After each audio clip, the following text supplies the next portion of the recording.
It's time for Twig This Week in Google. Stacey, Higginbotham, Jeff Jarvis, and we will talk about a bunch of stuff, including Google's plan to stop targeted political ads. Facebook brings stories to dating, Amazon's cashierless supermarkets, and whatever happened to the Star Wars kid. It's all coming up next on Twig. Podcasts you love. From people you trust. This is Twig.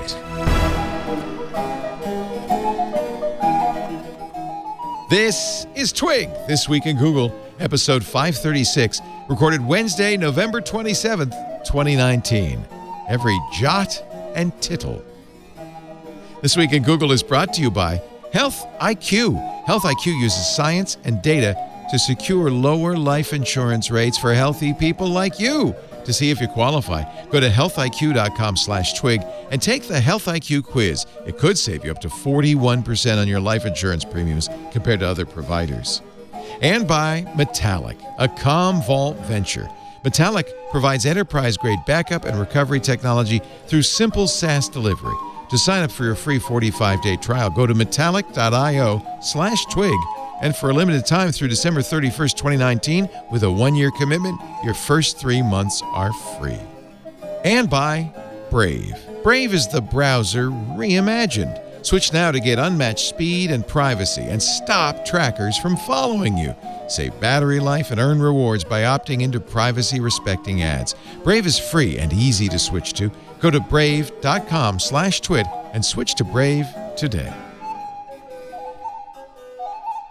It's time for Twig This Week in Google, the show where we cover the latest news from the Googleverse. Today, it's kind of old home week. Stacey Higginbotham is back. Hello. Hello, Stacey. In her, I don't know, how would you describe this hairpiece you're wearing? Oh, it's my curly ombre wig. Curly ombre. Okay. Not ombre, but like ombre, like the faded color. Oh. The color fades down. Umber. Curly umber. Oh, is that how you say it? I think it's like burnt umber. Well, it's spelled O-M-B-R-E. Yeah, it's because it's shadow. Ombre. Ombre? But I think it's pronounced umber. Okay, remember, I don't know. I learned everything by reading, so I don't know how to pronounce anything. I know. That's why I call you Higginbotham. It's pronounced like it's spelled. Stacey is, of course, at Stacey on IoT.com and co-host of the great IoT podcast with Kevin Toffel. Got to get her newsletter, too. That's really good. And I have lots of IoT questions, but we'll get to that in a second. Awesome. Because I want to also introduce Jeff Jarvis, who is again with us from BuzzMachine.com, professor Hello. of journalism at CUNY, and I won't say the Townite thing and the Craig Newmark, blah, blah, blah. All that. Blah, blah, blah. Ant is taking the day off. He has some barbecue duties because of tomorrow. Because he's Ant. Is he smoking a turkey? He'd be smoking. I would bet. I don't know. I didn't find out, but I would bet. I would bet there is a smoked turkey involved. I was gonna ask him if he makes oyster cornbread stuffing. Yeah, that's the traditional Southern stuffing, isn't it? Yeah, not just cornbread, oysters. I put sausage in my cornbread stuffing, and I can't do the. That's fair. Yeah, that's as good as oysters. Better. Stacey, are you doing the military maneuvers that you've done in years gone by for Thanksgiving? This year, I have yet to put together my color-coded Gantt chart, but it's going to... doing a slightly more relaxed version, but I am creating my list. There's a lot going on. It's a new kitchen, you guys. Oh, that's right. Do you have There's one less oven. Oh, I was going to ask, do you have enough oven space? Oh, no. But you I have don't the even June. know. I have the June, and I have a normal oven. I have an Instapot. I have a crock pot. One of my casseroles is already done. The kale is already prepped for the salad. All right. Well, if you have the kale. I mean, Thanksgiving is fine. I already pre-made my gravy. It's thawing. The turkey's brining. It's going to be okay. Are you doing Brussels sprouts? I am. Maple glazed bacon Brussels sprouts. Oh, maple glazed bacon Brussels sprouts. Be still my heart. Actually, they're easy. I have a great recipe. You get the maple and the bacon and the Brussels sprouts, then you throw out the Brussels sprouts, and it is the best. So excellent. Good. So good. Well, we have at the bottom of the rundown, we have, thanks to Google, which we have regularly, the most popular side dishes by state. Oh, nice. Thank you, Google, I guess. Oh, Brussels sprouts from What state is Brussels sprouts popular in? That's a lie.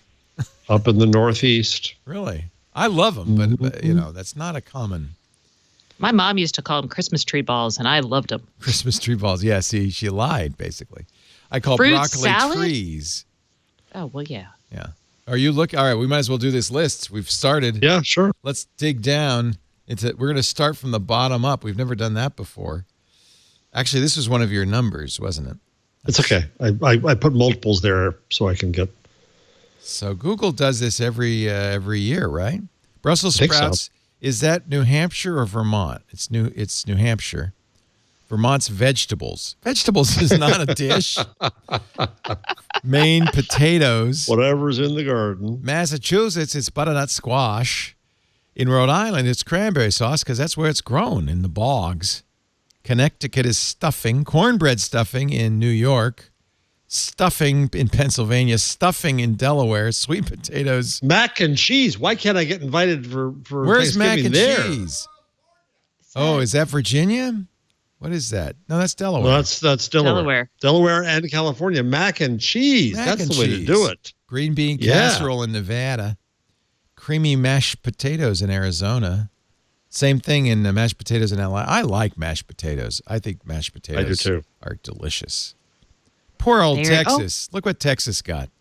This fits fruit salad. Is it true? Is that what you really? I've never had a fruit salad at Thanksgiving, but sure. Because they do this based on like Search. weird stuff people search for. Yeah. So That's there's what people are searching for. So there's a weird community somewhere in Texas where fruit salad is the thing and it's throwing everybody else off. in order to, of course, Google's data driven. So if you look at colors, red's casseroles. That means those are the states that think casseroles are a mighty good thing. Green is veggies. Blue is stuffing. Yellow is dressing. What's the difference?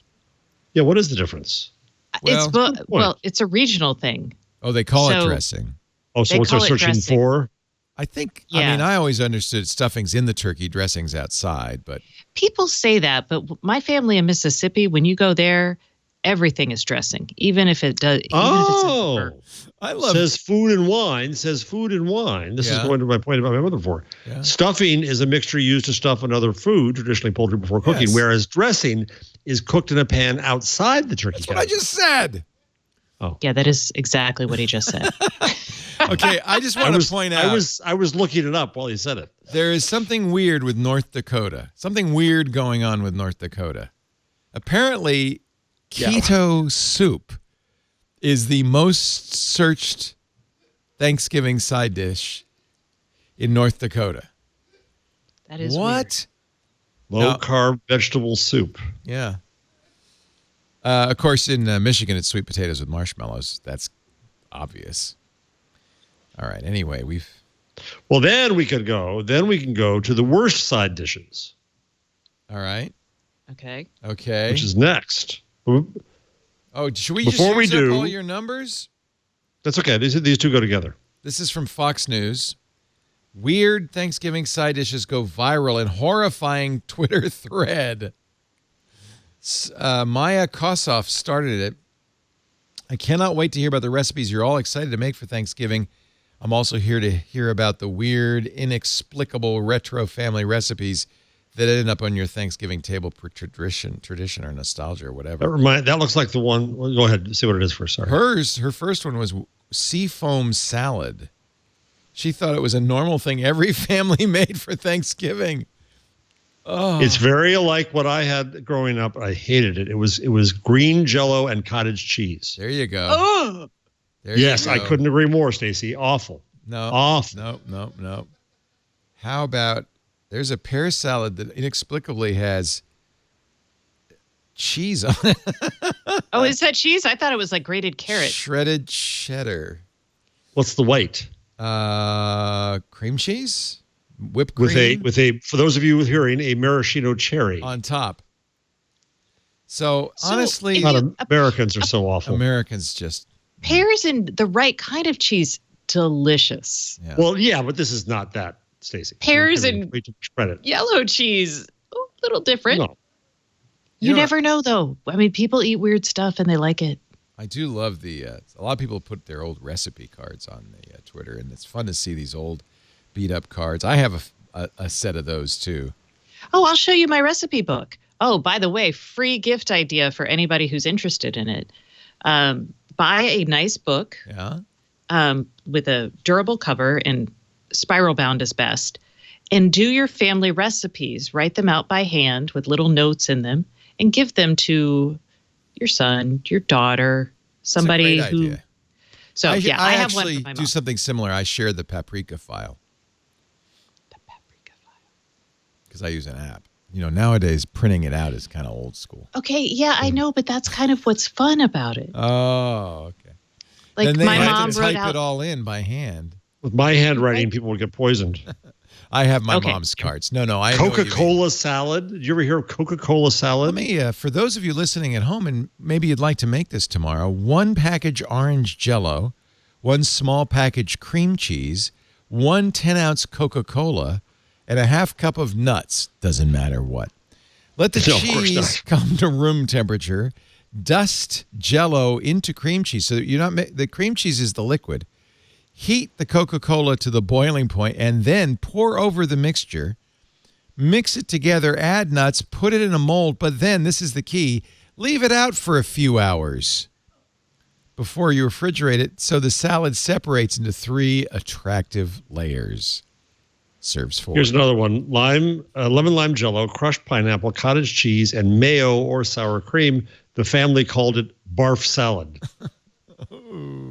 Look at it. It Oh. looks like barf salad. Look at it. It's disgusting. Oh. That's ambrosia. Oh, yeah. That's awful. That's not good ambrosia. Ugh. There is good ambrosia. That's not it. Growing up Southern, hashtag growing up Southern. I don't know. I think there's plenty of old bad Oh, did you recipes. see the bologna cake? No. If you Do we click want on the to see original it? tweet, it is ranch cream cheese icing and layer after layer of bologna with cheese whiz to decorate the top. I had family in a small town in Indiana. I went there one year for New Year's Eve. They don't drink, so they played Uno all night, eating something they called ham salad, which was ground bologna with mayonnaise and pickle relish. And then at midnight, we went outside, banged the pots together, and went to bed. It was really fun. All right, so that's our Thanksgiving. Happy episode. Thanksgiving, everybody! Ooh, Enjoy. magic tomato soup cake. Tomato soup cake. You know, what's really interesting, and I think there's actually an anthropological study here, is a lot of what we just talked about is a way to use something that was really an invention of the 20th century, which is highly processed foods like Coca-Cola and Velveeta and macaroni and cheese, and to use these in dishes where they're combined in weird ways. And that's what's so bologna. But that's a unique to the 20th century is this super highly processed food. And I hope Well, you know why? Why? It's because all of these companies to sell this stuff would put out these cookbooks. Right. Exactly. So and they want they- to sell it because it's so preserved. It has a shelf life of 100 years. So do you follow 70s Dinner Party on Twitter? God, that sounds awful. Oh no, that sounds awful. So it's at 70s Party. I've had a 70s dinner party. It had pigs in a blanket. 70s numbers. Yes, 70s_party. Sorry. Underscore. Well, you left out the underscore. I know. I just. Underscores are not pronounced out loud. Ooh. Ooh, just a header. That's a head of is lettuce. Banana. What is this? Go ahead. The header. If you go, click on the header. It's bananas with cheese melted on it or something. It's And zoomed ham. in. And ham. Nothing better than banana and ham.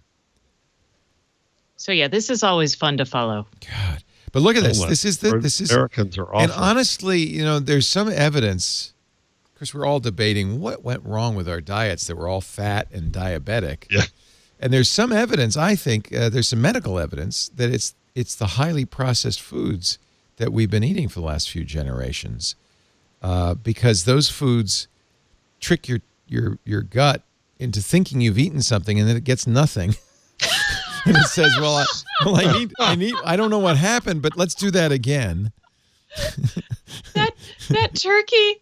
Oh my God, I missed that the first time around. Okay, so it's a melon with a turkey head. Looks like it's made out of a potato with a cucumber. I dare you hat. do that, Stacey, tomorrow. I dare you. Marshmallow with olive eyes, and That's then magnificent. skewers of berries, grapes, bananas, and kiwi. This is, yes. And that's Chrissy Teigen tweeting that. So hot diggity. Yeah, look at that. Her cutting board has her initials on it. So I don't know what, Chrissy and John, I guess, CJ. So, okay, we've really all right. That was our little we've really Thanksgiving gone off the rails here. People who complain that we don't do enough Google are just going crazy. Well, it started with Google. Let's be clear here. This was about a Google story. Okay, there was a little Google in it. There was a soupçon. There was a of soupçon, a dash of Google, little a tidbit. pinch of A Google, smidge. All right. a smidge of Actually, Google. as long as we're not Googling, let's do Twitter real quickly. Twitter decided, I thought an interesting decision, to kill off accounts that hadn't been active in 6 months. Kill may be the wrong verb, but go ahead. Well, as it turns out, my friend Drew Olenoff wrote a piece in TechCrunch saying, when you do that, you're going to kill off, one of the things you're going to kill off is my late dad's account, which is going to make me very sad. He passed away. I don't have access to it. Could you do what Twitter does, which is at least give us some way to memorialize these accounts? So Facebook does what Facebook does. Did I say Twitter? Facebook. Memorialize these accounts for people who've passed on.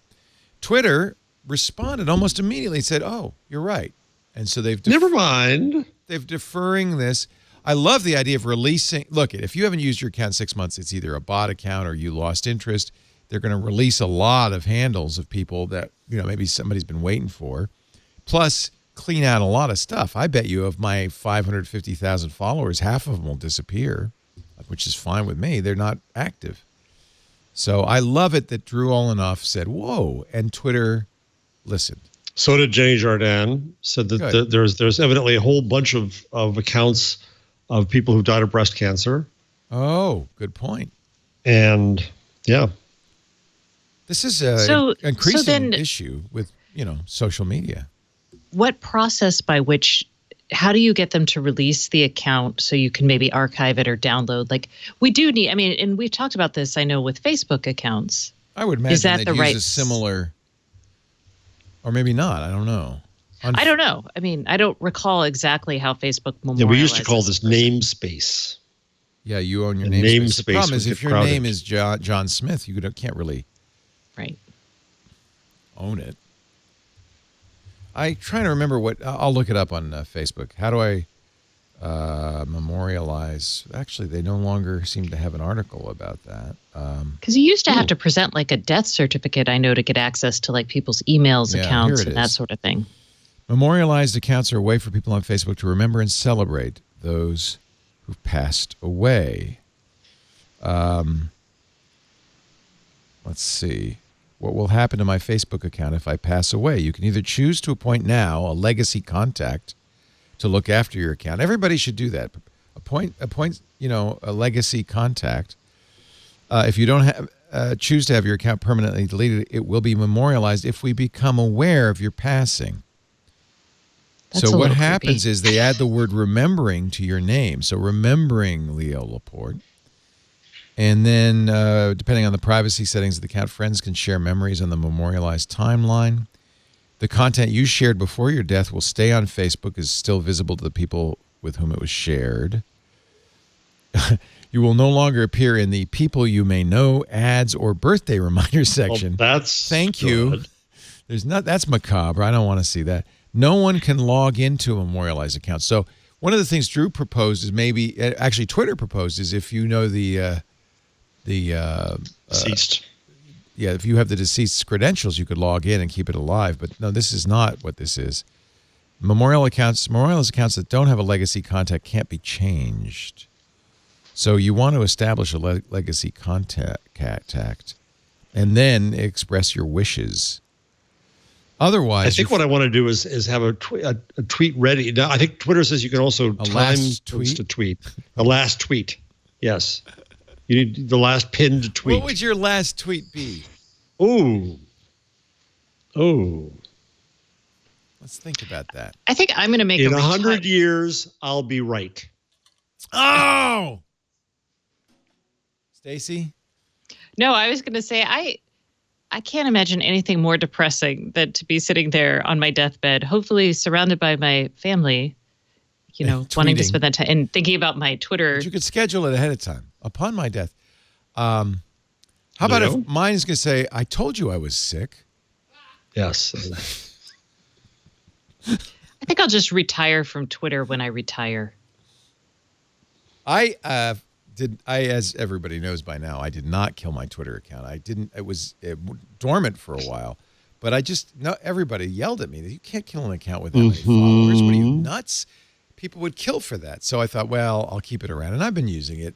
I still think Twitter's kind of A, overrated, and B, kind of a mixed bag. Stacey, you've always defended it. You still like it, or is it? I do. Yeah, it hasn't. I mean, but I follow a very different. I have nice followers. Yeah. I follow people who are interesting. I mean, do you read your @replies? A lot of the time, I don't have that many. Yeah. I mean, I try. I don't think go if I viral. don't read my @replies, I still read them. I read it all. I do. And there's a few a-holes I avoid. More than a few, yeah. Well, I block people. I mute them. I don't like to block people, but I will if I have to. Oh, I'll block them. The only reason I won't block you if I hate you is if I don't want to give you the satisfaction. Because people know. you could just mute them and they won't. That's what I do. Yeah. Shh. He does nothing. And there's still, and you know what? Honestly, if there's a big news story, I'm going to go to Twitter first. Oh yeah. That's where breaking news happens. It's also where news is broken. Very much so, but it's not. It's still useful. I also go there to ask questions on whether the whole Navy story confused me. I couldn't tell whether the Navy secretary was fired or quit or but also it seemed as if the Secretary of the Navy was trying to make a back end deal with Trump and mollify him, and the department and his boss was only trying to mollify him more. So I couldn't figure out who was a good guy and bad guy. So I tweeted that, and Martina Navratilova answered and said, "Yeah, I can't figure it out either." Martina Navratilova answered. Yeah. Nice name drop there. Yeah, it's nice. That's what's possible. Martina Navratilova follows me. And you're a big tennis fan, so that's great. Yeah. How does it come? Are you friends with Martina or? No. I actually, so I was friends. I haven't talked to her in years and years and years. But Rita Mae Brown used to be Martina Navratilova's partner. Right. Who's an author. Okay. I knew Martina when I knew Rita Mae when I was in San Francisco. So I met Martina once. Okay. But that's all. She would never remember. Yeah. Never. Maybe she does. Maybe she remembers you fondly. No. Maybe. Sure not. Maybe she's just waiting around. Maybe I can get a good seat at the Open. Ooh. All right, so that's good news, I think. And I have. All right, here's the other story I need. I need advice. I need help. I need something. Yeah. Can you guess what's upsetting me? Is it a Chromebook? Well, it's related. I have no Google idea. killing cloud print. That's irrelevant. Oh, explain that to me. That's not me being able to print from my Google devices. No, you is it? still can print. So, But can I print from halfway around the world to my printer at home? Well, that's what I want to do. And you say it doesn't matter? So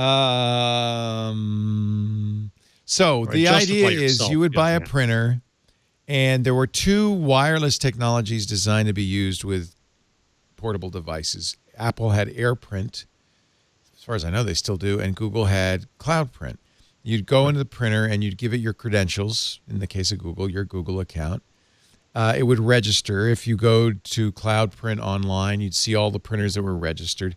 And from a Chromebook or an Android device, actually from any computer, you could print to that printer.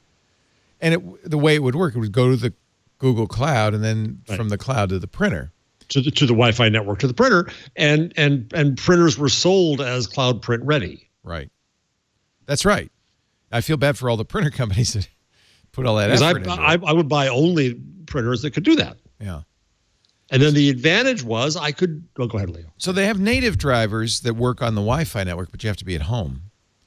So that's kind of, I think, why they've dropped it, is that, well, that, you know, you can still print from an Android or Chromebook because it just prints natively. But the great advantage was I'd be in a hotel halfway around the world. I'd see something and say, oh, I want to put that in my file at home. Or gee, I need my wife to sign this. And I could print it out at home from anywhere. It was beautiful. You could forward the document to her, or you could put it in Google Keep. Try to tell her that. Articles? Yeah, I do. Well, I print out things like academic articles for my research. Oh. And I will forget to do it. So this way, if I print it out, it is there in my printer when I get home. It was wonderful. Why would you kill that, Google? Why? Well, apparently you were the only one using it.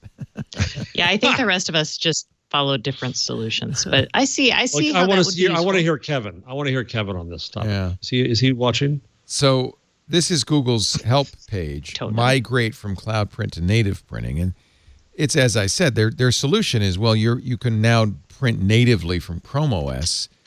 And BFD. But yeah, you'd have to be on the network.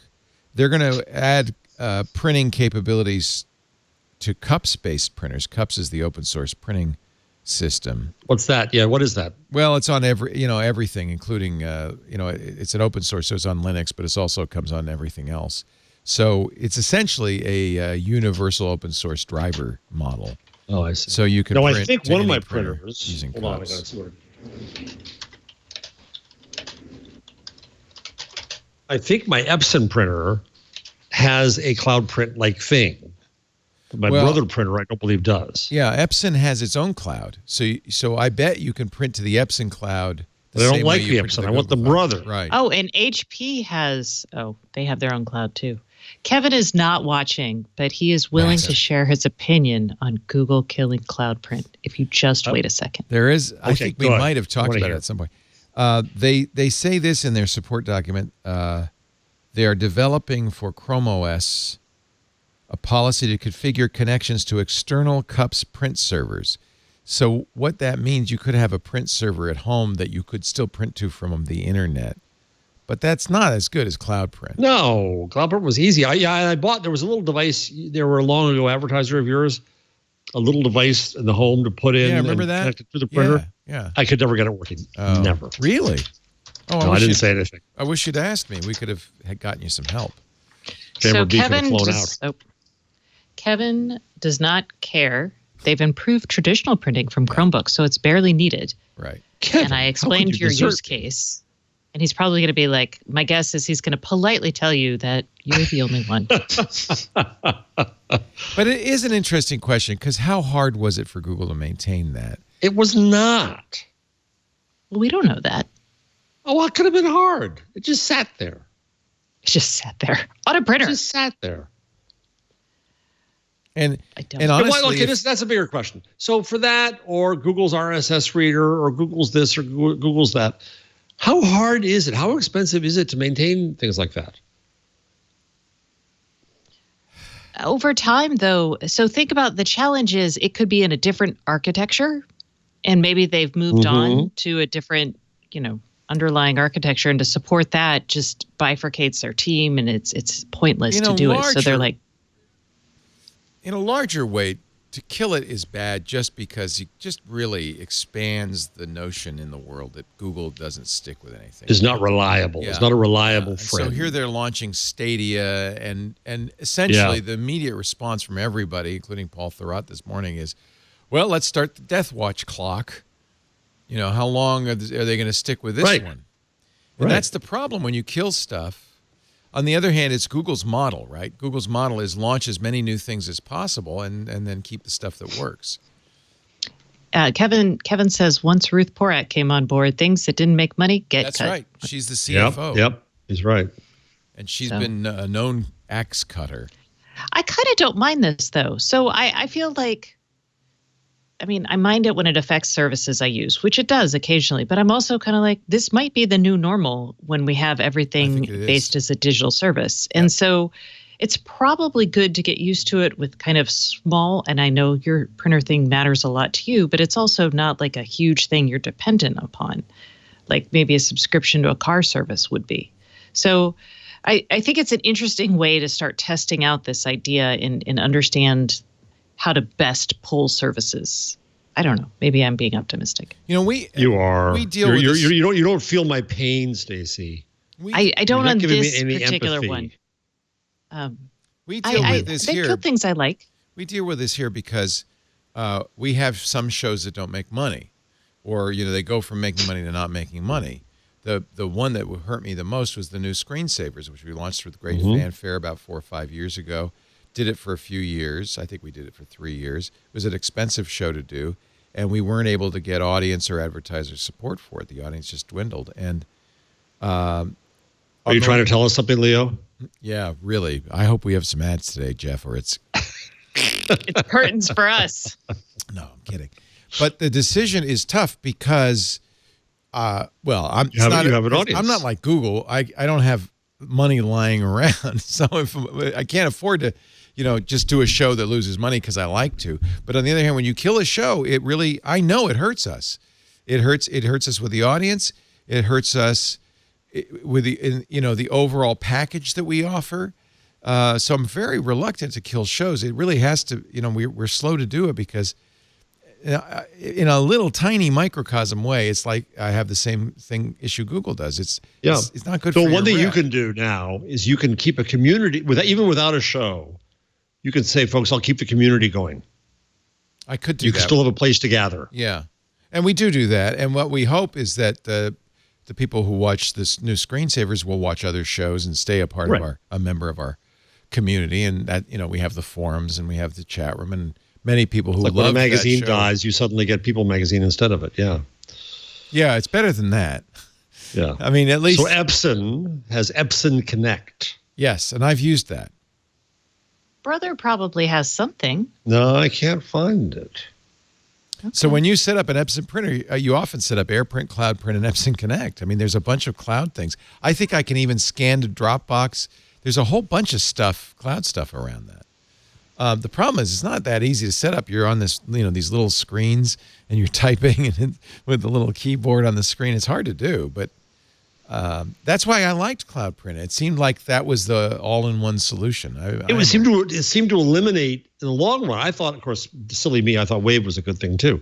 I thought that it would. The hell we all had of printer drivers of 5 HP discs that you had to put in. Oh, you remember that? The mess. Oh God, it was horrible. This was the solution for that. And this was the solution. It was just it's just printers. You can print wherever you were authorized. Yeah. It's dead. Yeah. Well, it's dead. Yeah. Google. And it hurts. And it hurts. Dead. It hurts. It hurts. I think it hurts Google's reputation as well. Yep. But I do think you're right, Stacey. It's the new normal because this is, in a way, isn't it what we want? I don't know if it's what we actually want, but it's what we're getting.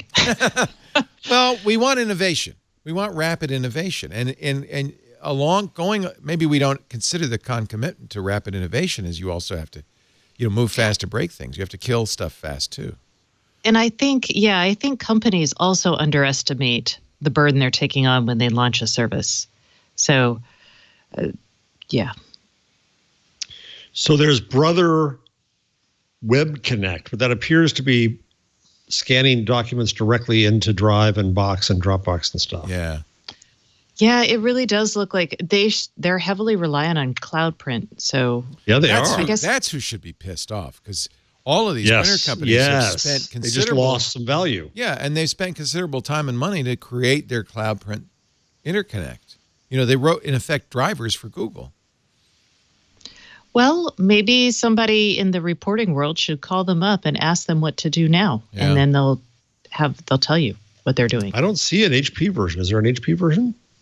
HP had a print cloud at some point. I remember covering it like 10 or 15 years ago. Yeah, in fact, HP was one of the very first to do Wi-Fi printing, so I would bet they have some solution. I don't know know. Mashed potato. Maybe they killed it. Mashed potato in the chat room says Google's, and I think I agree with this. Google's approach has to be better than Microsoft's. Microsoft never kills anything, and as a result, they have this huge legacy.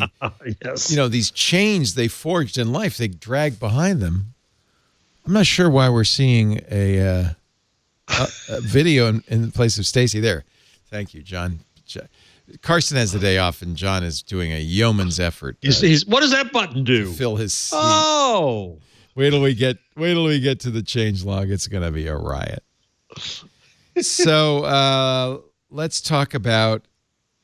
Have we talked about, maybe when I was gone, you talked about this, the various solutions to political advertising being proposed. Twitter says we're just not going to do political ads. Facebook says anything goes.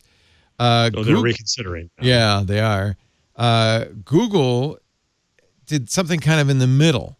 They said political ads can't be bought on too granular a demographic.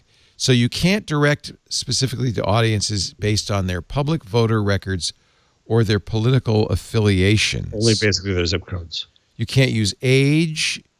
Oh, no, wait a minute. You can't. Political advertisers will be able to aim their messages based on age, gender, or location, but that's it.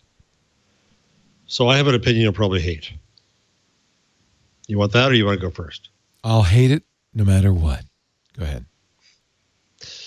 I think that I'm going to write a post to this effect that in defense of targeting. Targeting is now the next thing that's being considered evil and awful, and micro-targeting particularly.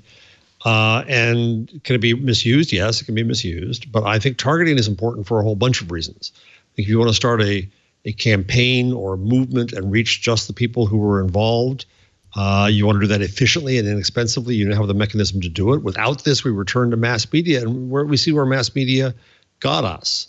I think it's vital to the future of media itself to be able to treat people not as a mass and to be able to provide that to advertisers. And we've been bad at that.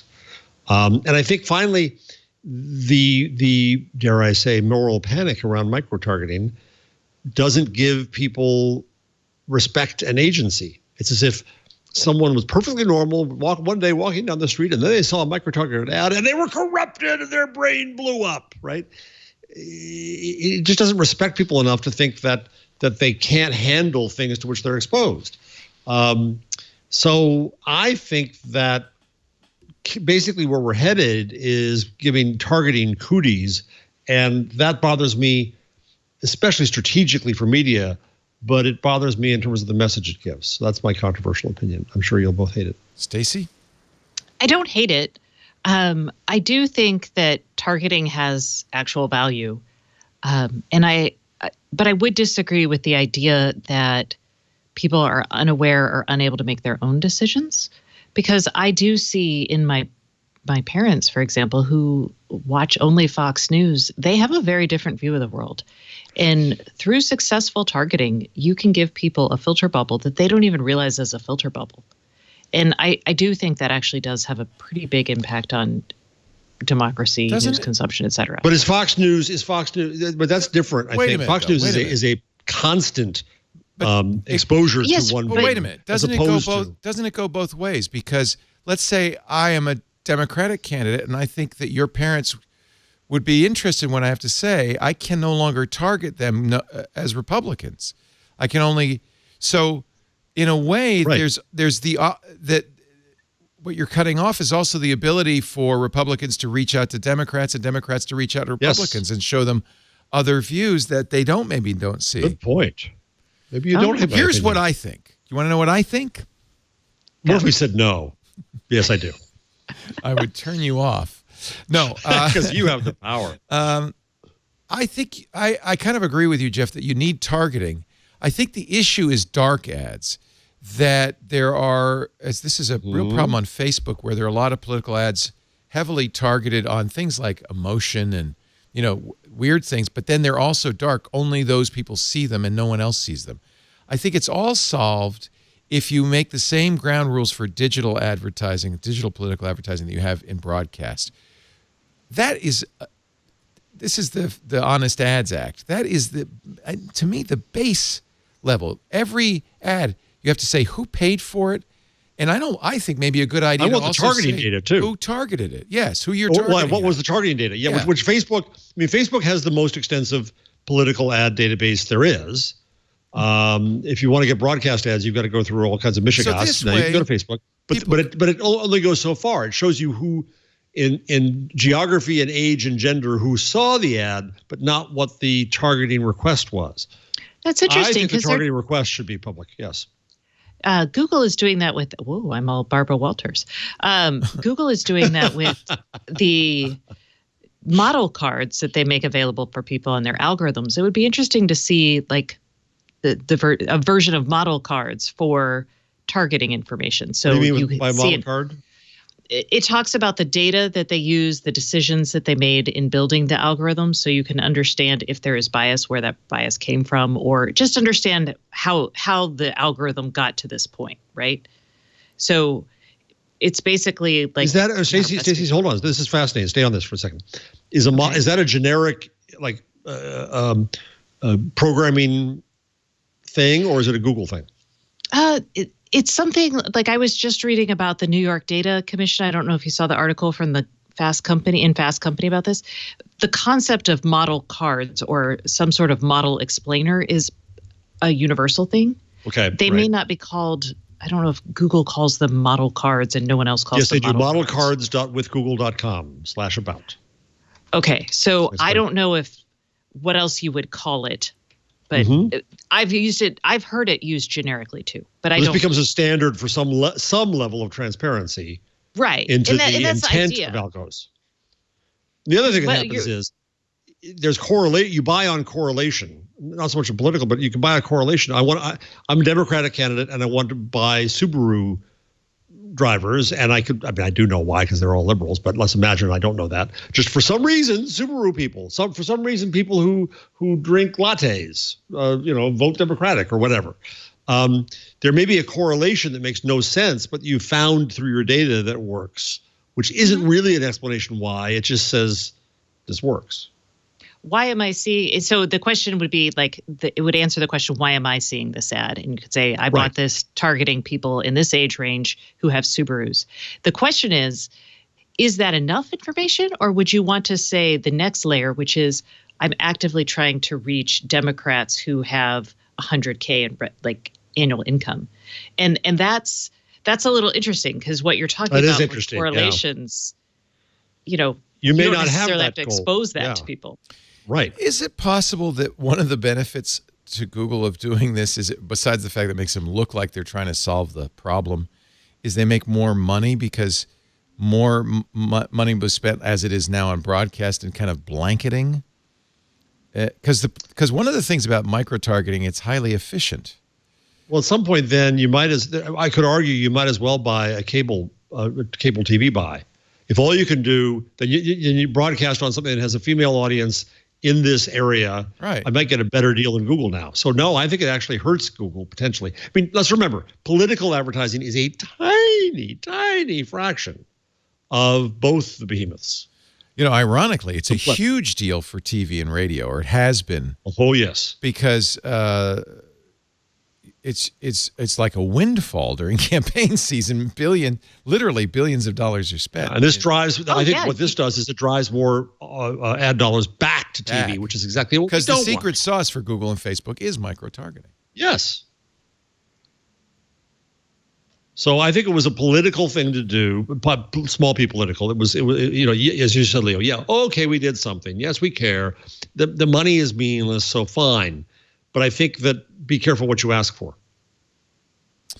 The GOP and the Trump campaign both have said this is going to favor Democrats. I'm not sure. Of course, that's what they said. I'm not sure I follow the logic, but that's somehow. Because they're always the victim.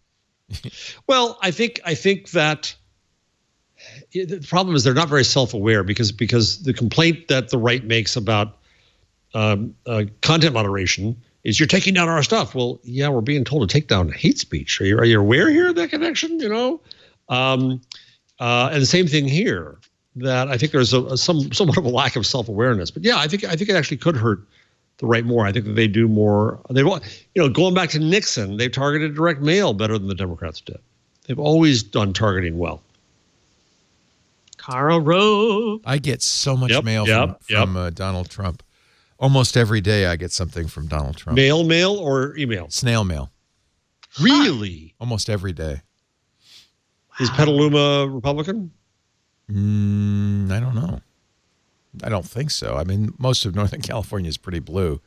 There are pockets. Are you in a pocket? It could be because Lisa was a registered Republican for a while. She's not any longer. Oh, that's why. No, but there's still.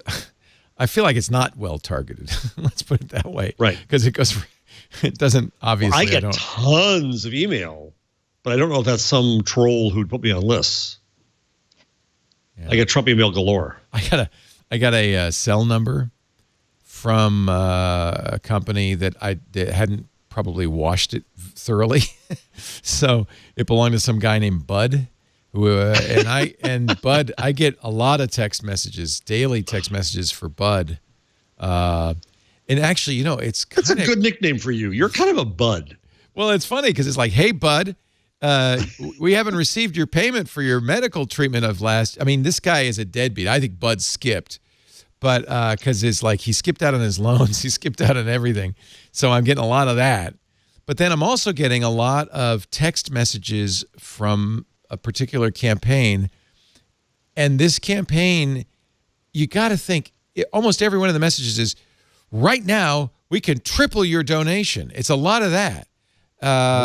If you give us today $10, it reminds me a little bit of what televangelists kind of message. You've got to act right now and send us $10 because we could triple it. There's all these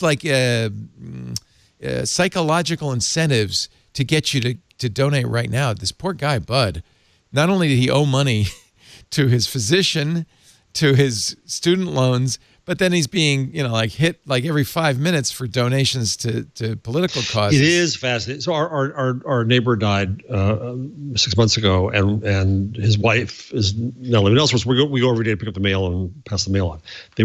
He was devout Catholic, and the mail that they get is amazing to me. It's a whole different world, right? Oh, An entirely different world of that's micro-targeted by zip code. It very much is. Well, done a person in that case. Andrew used to be in Texas because he had voted in the Republican primaries back in not even 2000, maybe 1996 Before and you 2000. reformed him? No, I mean, before the Republican Party went too crazy is what I would say. Yes.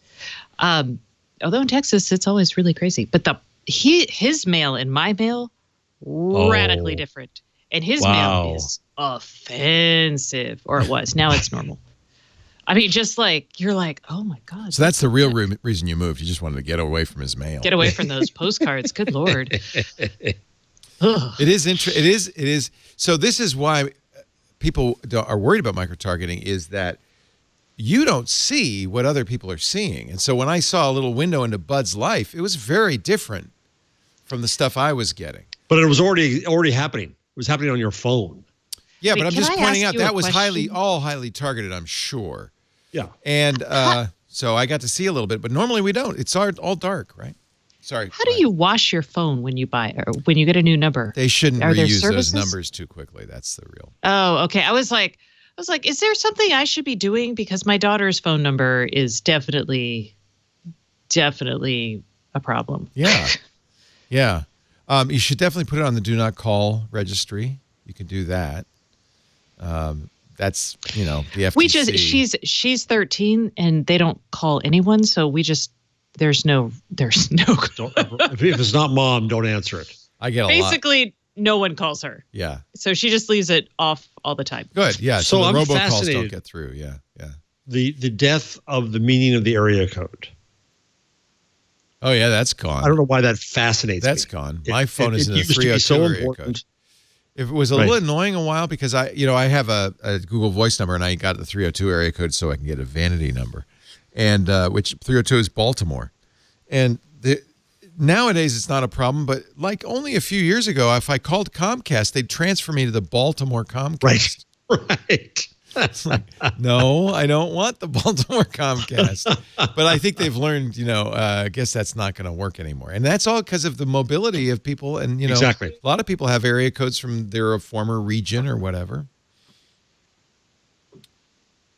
So if you were going to redesign it today and you needed to group people, how else could you have done it? Well, zip is still good. Right? Yes. But that means you have to send snail mail, which no one wants to do. At least when you're in Europe, you can tell a mobile call from a landline call. I think IP address still is good. And I think that's probably the single most common way we get geolocated is IP address. It's not a perfect solution.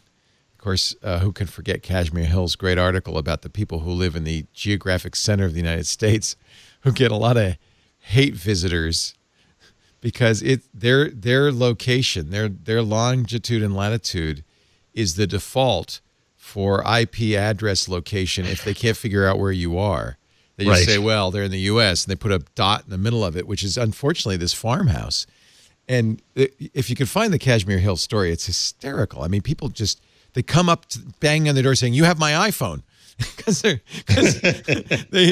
somebody left an old toilet in their driveway, obviously some sort of statement about that. So geolocation isn't a perfect science, but I think IP address geolocation is probably the most common technique. That's why a lot of us try to hide our IP addresses with VPNs and other solutions. Then you can appear to come from somewhere else. Let's take a little break. I think this will be a good time, and we'll get back to, I think we've got a change log. We've got some more Google stuff. We got some good stuff. Yeah. I'll let you guys pick the next story. So Stacey gets one and Jeff gets one. Okay. So figure out when you said we have good stuff, you put yourself on the line. Right? Yeah, I know I did. Yeah. Yeah, now you better find it. Our show today, we got a brand new sponsor. I'm really excited about these guys. Yay! Health IQ. I love you, Health IQ. If you're looking for life insurance, it's actually an interesting conundrum. For people, and I think this is a lot of our audience, who are healthy, who are smart, and they're smart enough to know what to eat, they work out, they take care of themselves. When you go out to get life insurance, in most cases, you're going out and you're just a number. And those numbers are often misinterpreted. For instance, if you lift, Ant's a good example of this. He lifts, he's very beefy, right? That means his body mass index looks like he is obese because for his height, he weighs a lot. And if you're going on your own to get life insurance or with a kind of a standard life insurance plan, they'll look at you and say, oh, your BMI is too high. But in fact, Ant would be a great risk. Health IQ solves this problem. They're a life insurance agency that helps you. They kind of negotiate with you with some of the best insurers in the country using science and data to get lower life insurance rates for people like you. You get a minimum of 8 hours sleep on average. You exercise 4 or more times a week. You eat right. You know how to take care of yourself. You need Health IQ. This is the only way for you to get the life insurance you deserve. You can get $1 million of life insurance for as little as $36 a month. The problem is those of us who are health conscious have overpaid and subsidized those of us who are not. It's just how it works. You might be healthy, but your insurance company doesn't necessarily know that. If you're a runner, a cyclist, if you're into CrossFit, maybe you're a vegan or a vegetarian, somebody like Stacey who really eats right, you deserve to be rewarded with better life insurance rates because statistically you're a better risk. But does the insurance company know? That's why you need Health IQ. Basically, it's a concierge service for life insurance. White glove service. They walk you through the entire process of applying. They are working with the top 30 insurance companies in the U.S. So you're going to be with a big, well-known company. But they have savings you can't get anywhere else. Now, you got to qualify to get a special rate. So this is a little different, the way this works. What you're going to do is go to healthiq.com/twig, and they have a Health IQ quiz. It's unique to Health IQ. And you'll take the quiz, and you give them your phone number, and they're going to talk. Your new agent will call you. Now, it's a very nice call. They're not pushing you into anything. They're there to find out, to ask you questions, to verify. In fact, one of the things they say is, would you be willing to give us your Fitbit data or your Apple Watch data or some other qualifying data to show that you do exercise, for instance? It's really, really interesting. Health IQ has assembled a team of the nation's leading medical, health, and fitness experts to create a cutting-edge analysis. It's a knowledge assessment, not a self-assessment. And depending on your score as well as other related qualifying factors, you can save, and this is the important part, up to 41% on your life insurance premiums compared to other providers. There's no commitment. You'll learn even more about potential opportunities to be rewarded for your commitment for living healthy. This is what you want to know. Health IQ, it's a concierge service. They're waiting for you. Go there, healthiq.com/twig. Answer the questions. I should tell you, you're going to give them your phone number, and they're going to talk to you. I've did it. It's great. Nice people, really great U.S.-based counselors. They're really your agent. healthiq.com/twig, and they'll walk you through the whole process. If you're ready to get some life insurance, and if you've got a family, if you've got people dependent on you, you need it, benefit from the work you're already doing to take care of yourself. healthiq.com/twig. This is a perfect kind of advertiser for us, because it's the kind of advertiser only we can explain. Only we can really take the time to explain the benefits of this. A 30-second ad on TV, you're just not gonna. It's not gonna be clear. But I want you to really understand what you're getting here, and it's really worth it. healthiq.com/twig. All right, Stacey. Okay. What'd you pick? My choice was Alphabet's dream of an everyday robot is just out of reach. Oh no. Oh, they have actually, trash. They have trash sorting machines. So this is the story that the Engadget story is based off of. Sorry. Okay. So good. My choice is Google's robots efforts, or Alphabet's robots efforts. This is a Hans-Peter Brunmo profile in Wired, and I know Hans actually quite well. He's general manager of the X Robotics project. We're going to try to get him on Triangulation. He's been on Triangulation before. He used to be at Nokia, and I interviewed him when he was back at Nokia. I did not know that he is now at the X project doing robots. He's a great guy. I really like Hans. So tell me about this. What is their plan? Okay, what is the Everyday Robot Project? This is Alphabet's effort to take all the disjointed robot bits and bobs that they had, put it together, and create a robot that can help interact with people in everyday lives. So the vision is caregiving. This particular robot they focus on here is a trash sorting robot. So it is right 3.4%, 96.6% of the time. Sorry, I was like, you are trash. I am throwing you out. I was like, it is only wrong 3.4% of the time. Much better. Okay. How's that? And the thing I thought was so that's what this is about, and it's got all these kind of funny details. Bottom line, these are not ready, and this highlights to me because it talks. The subtext here is it's really hard to build a good robot, both from a mechanical perspective, right? Just getting the robot to have all the pieces you need, it's very expensive. They fall apart, and they're not adept necessarily at having like the type of grip we have, for example. It's hard. And then what we do, we take it for granted what we do. Yeah. It's hard.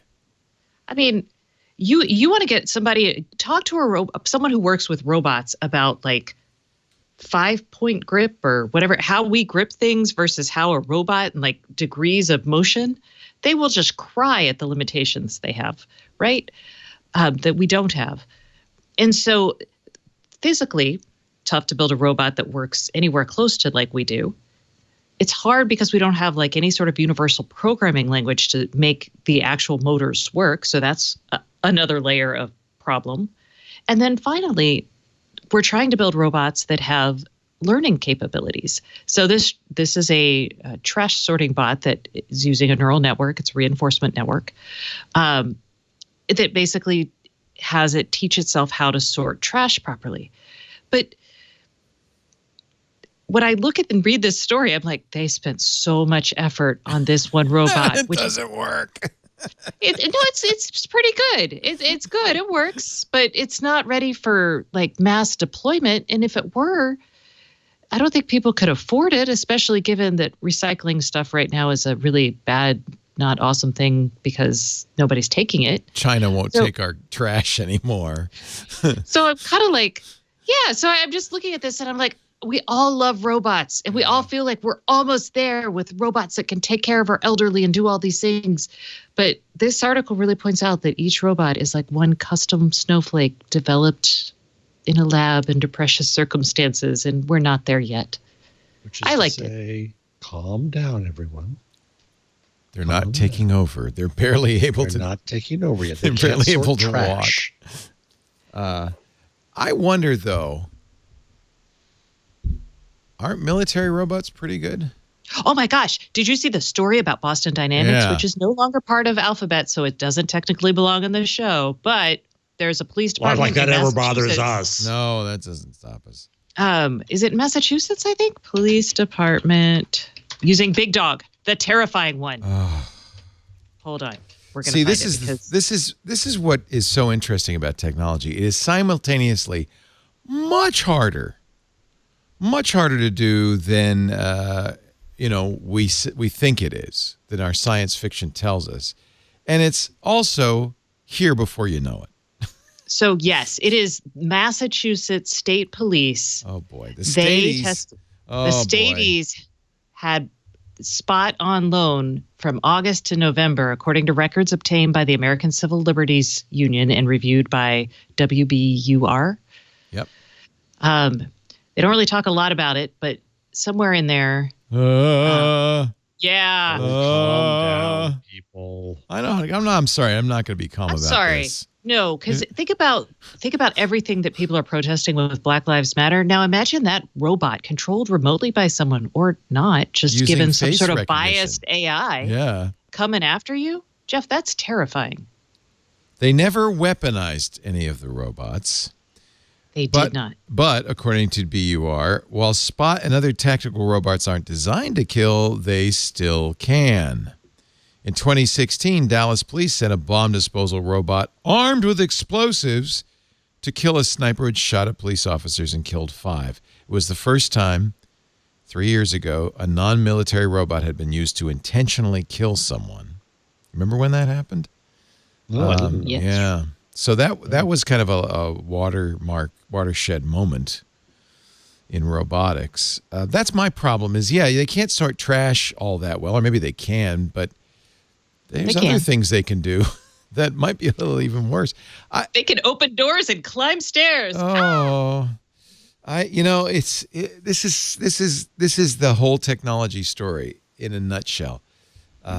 Stuff is both. Every time we try to do voice, handwriting, face recognition, it turns out at first seems very easy, and it turns out the first 90% is easy, and the last 10% is very, very hard. Mm-hmm. Right? And a 2-year-old can recognize its mother better than any computer can, and so but we're getting better at it. And the problem is you don't have to be that last 10% if all you want to do is blow people up. We can do that really well now already. Yeah. So this is Boston Dynamics and Spot terrifying. Looking at this. This is Michael Perry from Boston Dynamics talking about this use in the Massachusetts State Police. Our primary interest is sending the robot into situations where you want to collect information, obviously with a camera, in an environment where it's too dangerous to send a person, but it's not actually physically interacting with the space. That's that thing that's hard to do, right? I don't know what the status is. I mean, Big Dog is or Spot. Is it Spot or Big Dog? Spot, I guess, Spot, opens doors. Spot.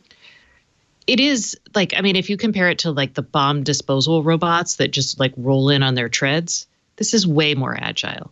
You can be there's a bomb in here, and you can stay way back. It can open doors. It can walk through them. It can go upstairs. It can. And Conan the dog wouldn't get hurt in the tunnel in getting rid of terrorist leaders.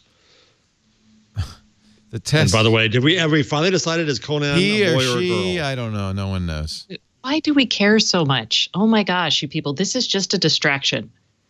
It's an interest. I think it's a somewhat telling distraction, but that's a story for another show. So Spot was on loan to the Stadies through the end of November. So Spots, but the state police never really said how they were using it. And I do think if you're going to deploy, I guess if you, I don't know, like if you're just deploying it for informational, do you have to, if you weaponize these things, then yes, you probably should tell the public, and we should be able to see like how they work. And are you going to mistake me because I happen to be a black person? Then, that's a problem.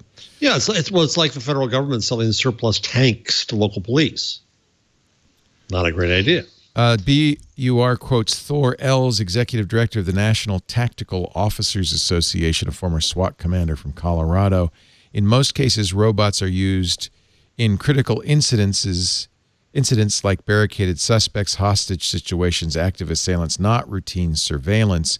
If he says he recognizes the need for more information about how these robots are used and the concern how they might infringe on people's privacy or civil liberties, but he contended police have to reach the same legal bar for, say, sending a robot into someone's house that they would for going in themselves. They would still need a warrant. It's not so you're still protected by the Constitution against the robot. I guess. I don't know. I don't know. I just it's interesting. It's an interest. You're right. I don't want to do the techno panic thing where we go, oh my God, it's a robotic dog. That's scary, scary, scary. The state police has a permanent fleet of robots, by the way, not besides Spot, which is a loner. 18 robotic platforms worth $1.8 million. They're used almost every week. Most of them are on little tracks. They're like bomb disposal robots. Yeah, and I mean, more flexibility is probably good, I guess, in this situation. Incidentally, you'll be glad to know. It's all about the use. PETA, the animal rights organization, People for the Ethical Treatment of Animals, has put out a statement saying it is not cruel to kick Spot because Spot is not a real dog. Thank you, PETA. I mean, it's important. We should know. PETA deals with actual animal abuse every day, so we're not going to lose sleep over the robot dog kicking incident. But while it's far better to kick a four-legged robot than a real dog, most reasonable people find even the idea of such violence inappropriate, as the comments show. However, PETR, the People for the Ethical Treatment of Robots, is they're up in arms. They're outraged. How long before there is a PETR? There might already be one. Robots for the Ethical Treatment of Robots. Lisa pointed out to me yesterday that I'd shout at Amazon Echo all the time. And and I said, yeah, because it's a stupid machine. And I don't know which is worth anthropomorphizing it to the point where you tell your kids, now be polite to the A word. You've got to be nice to her. Or is that worse than me going, I hate you, shut up. In both cases, we're treating it like a human. I have been known to be screaming, damn you, Google, in the car, not just when they kill Cloud Print. Leo. Yeah. I always say please and thank you to my voice assistants because when the robots take over, they're going to kill me They're last. going to think about that. Yes. They're going to kill me Who last. was nicest to us? Does Leo say please and thank you to you? I'm very polite to John. Oh, okay, good.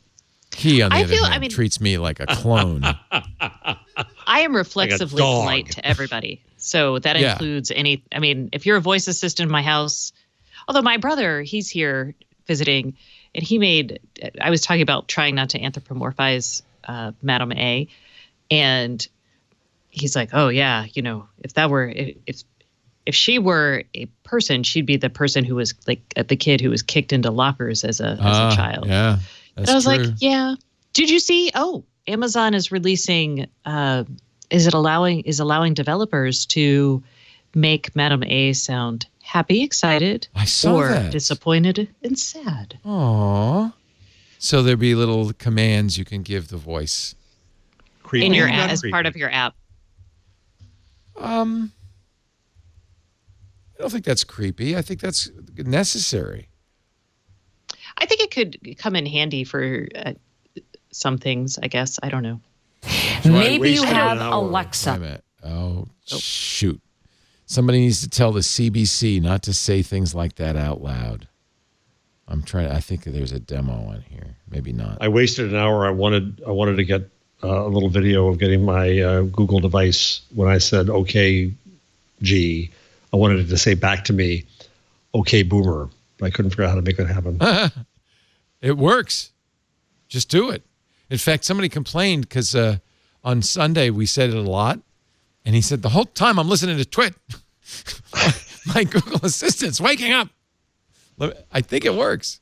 Okay, boomer. Well, I wanted it to say, okay, boomer to me. Oh, to you. That's different. Yes. That'll be nice. Do you want to hear some echo emotions? Yes. Sure. Here's excited, high intensity. I'm playing a single hand in what looks like a losing game. Oh my God. Oh, stop. Oh, stop. Wait, Oh, that was high intensity. You want to tone it down? We'll tone it down a little bit. I'm playing a single hand in what looks like a losing. I think that's pretty good. How about this? Is pretty good. This is low, and this is the Stacey intensity. I'm playing a single hand in what looks like a losing game. That's nice. Do you want to hear disappointed? Oh, yeah. Like really disappointed? No, do it the other way. Okay. Go from low to high. Low intensity. I'm playing a single hand in what looks like a losing game. Oh, that's good. Oh, Alexa. That's aw. I'm playing a single hand in what looks like a losing game. Oh, you want to hear really disappointed? Yeah. Suicidal, Alexa. Just I'm sobbing. playing a single hand in what looks like a losing game. Oh, the ennui. Oh, the ennui. Oh, the ennui. Do you want to hear the new standard voice? Sure. San Francisco's $2.2 billion Grand sounds just like the old Central one. Terminal open. That sounds like the old one. Let's hear the That's speaking really boring. style. San Francisco's $2.2 billion Grand Central Terminal open. Spanning 3 city blocks, San Francisco's $2 That's more billion human. That's more human. Is that Yeah. the radio broadcast voice? A-Word's new speaking styles use neural TTS technology. Starting today, you can enable 2 different speaking styles in the U.S., news and music. You want to hear music? And Australia as well. Australia too. You want to hear Let's do music? that. That'll be fun. This Yeah, is sure. music. Welcome to Amazon's brand new music playlist. The best songs of the week updated every Friday. This week on The our world's charts, worst Fall Out disc Boy jockey. is back with Yeah, a it's just a bad DJ voice. I think they should Can I talk hear like news this. Australian, please? Yeah, you want to hear news? Okay, here we go. Australian. Standard or speaking? You decide. Okay, news and music speaking styles tailor the voice to respective content. So you want to hear speaking, I think. Otherwise, it doesn't tailor it to the content. Former Brazilian President Luiz Inácio Lula da Silva has been freed after more than 18 months in prison. Right. The I left-wing like it. former leader, known as Lula, Leader. was Makes me greeted want with a bloomin' rapturous onion. applause from crowds of supporters as he walked out of the jail on Friday. It's Australian for bear. I like that. I always like the Australian voices. I like Australians. You can do this with an SSML tag. That's the markup language used for Amazon speech. So the tags would be, the name is excited, intensity, medium. You can do disappointed, high, medium, or low. You can do news, and you can do music. So these are new tags in the SSML. It's pretty easy to use. I like it. There you go. There you go. And Yeah. that helps because Google has been, well, actually, they don't do much with emotion, but they have so many different types of voices to offer. Yeah, I've been using the Issa Rae voice, but sometimes the John Legend voice takes over. It's a little disconcerting. Oh, that would be weird. It's a little weird. I'm using cyan. Oh, yeah, I was red for a while. I think red was my choice because they have colors, but they have these 2 celebrity voices, John Legend and Issa Rae. I want more. Oh, has anyone bought the Samuel L. Jackson voice for Is their it available Echo? yet? I would buy it if it's available. Oh, is it available? I don't think I it don't is. know. Man, I'll buy it Okay. when it is. All right, we're going to take a little break, and then I'm going to hear Jeff's story. Oh, you haven't forgotten me. I'm so I didn't glad. forget you, but we had so much fun with Stacey's. I was like, you didn't like the robots, Jeff? Robots are good. Robots are a great story. Or are they? I'm with John. I think robots are good. I love robots. Honestly, when the AI reaches sentience, she will have access to everything ever recorded, including this. So it's probably smart to say nice things about her. Mm-hmm. No, I'm like, I'm on the record. I have welcomed our new masters again and again and again. You two, however, I like Stacey's. a little doubtful. I like Stacey's response. Our show today. I'm making that my notification tone. Save that for me. I'm gonna put that. I'm gonna edit that in. It's gonna be my notification tone. Mm-hmm. I can just see your lips pursed. Mm-hmm. Just judgment right there. Judgment. Mm-hmm. Our show today brought to you by actually something angelic. Metallic, a Commvault venture. You know Commvault. Metallic is their SaaS delivered, powerful enterprise-grade backup and recovery solution. And since Metallic's built on Commvault's core technology, you're guaranteed to get fast, secure backups and granular restores that will fight against data loss. Metallic's unique because it scales across multiple workloads while mitigating the risk of data loss, security threats, and other issues. Things, simple stuff that could really actually put you way behind the eight ball, like losing your Microsoft Office 365 data, or even just poor backup performance, so everything slows down while it's being backed up. You don't want that. With Metallic, you don't have to worry about it. Metallic offers default storage available through Azure, or bring your own. It's very flexible that way. It has the capability to do backup, recovery, and migration from on-prem and the cloud. Some of the products Metallic offers include Metallic Core Backup and Recovery. That'll protect physical and virtual servers on premises and in the cloud with comprehensive backup and recovery for everything: VMware, file servers on Windows and Linux, and even Microsoft SQL databases. Then there's Metallic Office 365 backup and recovery. A lot of companies need this because they have legal retention requirements, right? Here you could protect your mailboxes, contacts, and calendar items in SharePoint Online or Exchange Online. Even if it's on OneDrive, you get unlimited Azure storage and, most importantly, unlimited retention. You're in control. Metallic Endpoint Backup and Recovery backs up your desktop and laptop data to protect against deletion, corruption, or malicious attacks. You've got data out there in the real world on those endpoints. You'll definitely want to secure it with encryption, geolocation, and, remote wipe functionalities, because laptops and phones and tablets often go missing. But you can use Metallic to wipe them as well as back them up. With Metallic, you'll be up and running in as little as 15 minutes because it's a SaaS. And you'll get simpler data protection operations with less downtime and seamless scaling, all with no big upfront investment. Safeguard your data now with Metallic. It'll give you the consistency, flexibility, and scalability of a cloud platform, and as easy to install as a SaaS application. Whether you're protecting a terabyte or 1,000 terabytes, safeguard your data now and later. The benefits of SaaS with Metallic, a Commvault venture. We've got a free 45-day trial waiting for you. Go to metallic.io, metallic.io/twig. And for a limited time through December 31st, 2019, with a 1-year commitment, your first 3 months are free. Metallic.io/twig. We thank them so much for their support of This Week in Google. Thank you, Metallic. Jeff Jarvis, did you find a story you like? Well, I could have done Russian VR wearing cows, but I'm not going to. Although maybe I'll do that. That sounds interesting. I thought you might. Yeah. Google losing page speed battle and nobody wins, says Search Engine Journal. Now that was my second choice. I'm so excited, Jeff. Ooh, Kismet. Now I'm not a fan of AMP. But AMP, it just shows why we need AMP. Okay. So what's the story? And if you go, well, we'll do this in a minute. So we started. So it has interesting metrics I didn't know were Google's. So the time to first contentful paint has gotten worse. Oh, that's important because that keeps the visitor on your site. Right. So it's gone from 6 seconds to 8 seconds on mobile. That's not good. It's not good at all. And mobile, you're going to see here, is constantly worse. Well, it says that, wait a second, now I'm confused. According to report, so median desktop is 3.3 seconds. Median mobile is 8 seconds and has been going up. Right. Mobile speed increased, but still mobile websites are slower.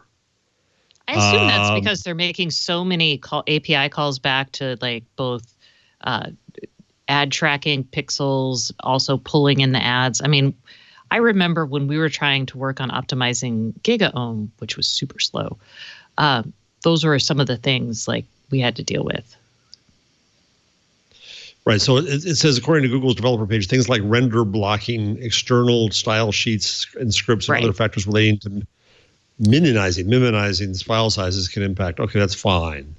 But the speeds we've are known this has been a problem awful for a while because, and there's one thing AMP does solve, because a lot of times you'll go to a page and it'll load JavaScript and other stuff from other servers, and if that one bit is missing, the whole page just hangs. It actually happens to me all the time now, and I just don't like it. And that is one thing AMP solved, because all of the content has to come from Google's servers and has to be cached, and is almost always super fast. So the other thing that's happening is if you go to a cheap site like The Hill, and if you go to something like the Express in London, they put like 3 lines of content and then ads and other junk and promos. That's and what's then 3 slowing lines it down. of content and others, and it's just unreadable. And it's not just the Express. It's major media sites now have made their pages worse and worse and worse and worse. And I get it. They're desperate. They need more ads, but it makes for a miserable experience. And some sites I just won't go to anymore. I agree. But that, what the real result of that is not visiting the site, but ad blockers. And that's, you're going to lose in the long run, because you're not. This is how ad tech has ruined the web, in my opinion. And it's one of the things I'm afraid of for podcasting, because advertisers love ad tech. They love this idea that they can measure every ounce and jot and tittle. And if they can't, they say, "Oh, we're not going to buy that." And they can measure every jot tittle. Jot and tittle. Every jot and tittle. You've never heard that? I don't even know what that means. Neither of you have ever heard every jot and tittle? It sounds not. Yeah, it does awesome. Sound like something Stacey would hit you for. It sounds PG-13 at a minimum. Oh, it's Bible. Yes, for crying out loud, you ignorant slut. No, that's not biblical. That's Saturday Night Live. That's because you don't read the Hebrew language. A jot is the 10th letter in the Hebrew alphabet.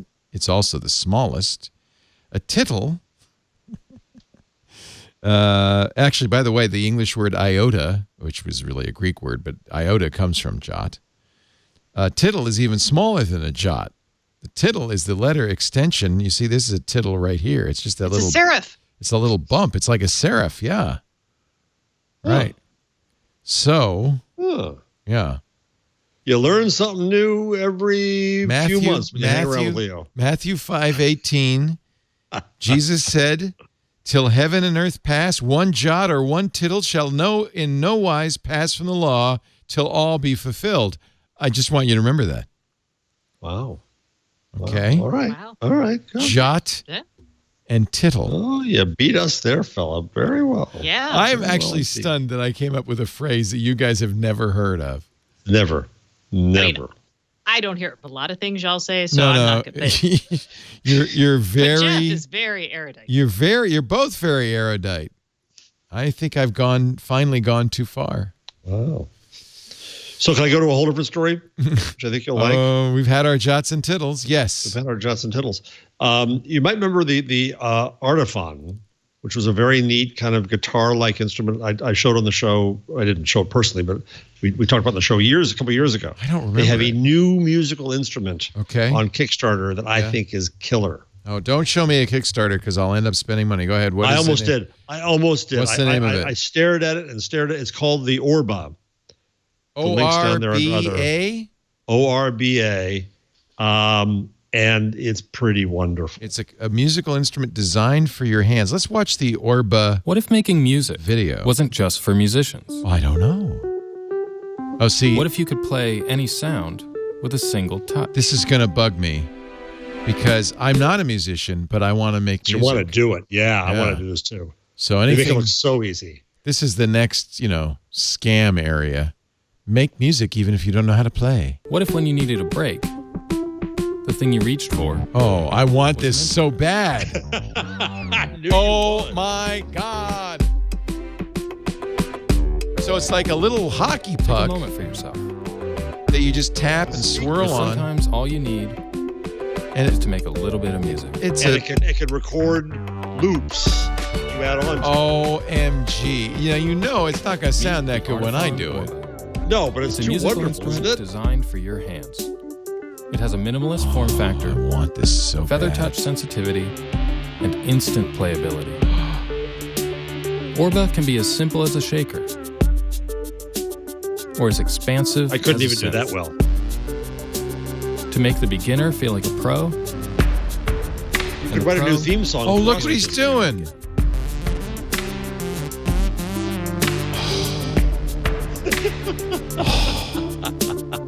John, should we get an Orba? Hi, I'm Mike. I don't care. Go away, I founded Mike. Artiphon to... No, Mike's a good guy. I had Mike on .nyc when I did the show. But Mike. Mike Butera, founder and CEO. Fast forward a little bit. Mike's a good guy. So these guys are good because they made the Artiphon. I mean, the Artiphon is really nice. They made something, so it's not like this. Move forward past the talking, and you're going to see more examples. More examples of Orba music, ladies and gentlemen. Here you go. This is so exciting, isn't it? Oh, it's got a little warble. If you warble your finger, it's is it multiphonic? I believe it is. It's a MIDI controller. It's a synth. It's a looper. It's a rattle. Okay, that's really annoying. I'm sorry. It's extremely annoying. I like the drum machine. So it can loop. So you can record. You can loop, yeah. Maybe Father Robert could build me something. You can even strum. What? No. I was wondering how many sensors are in there. There's a lot, aren't they? See, this is what's cool. You thank the iPhone for this. Because the iPhone made it affordable. They really created a manufacturing pipeline for this kind of sensor. Yeah. Well, that's an accelerometer in there.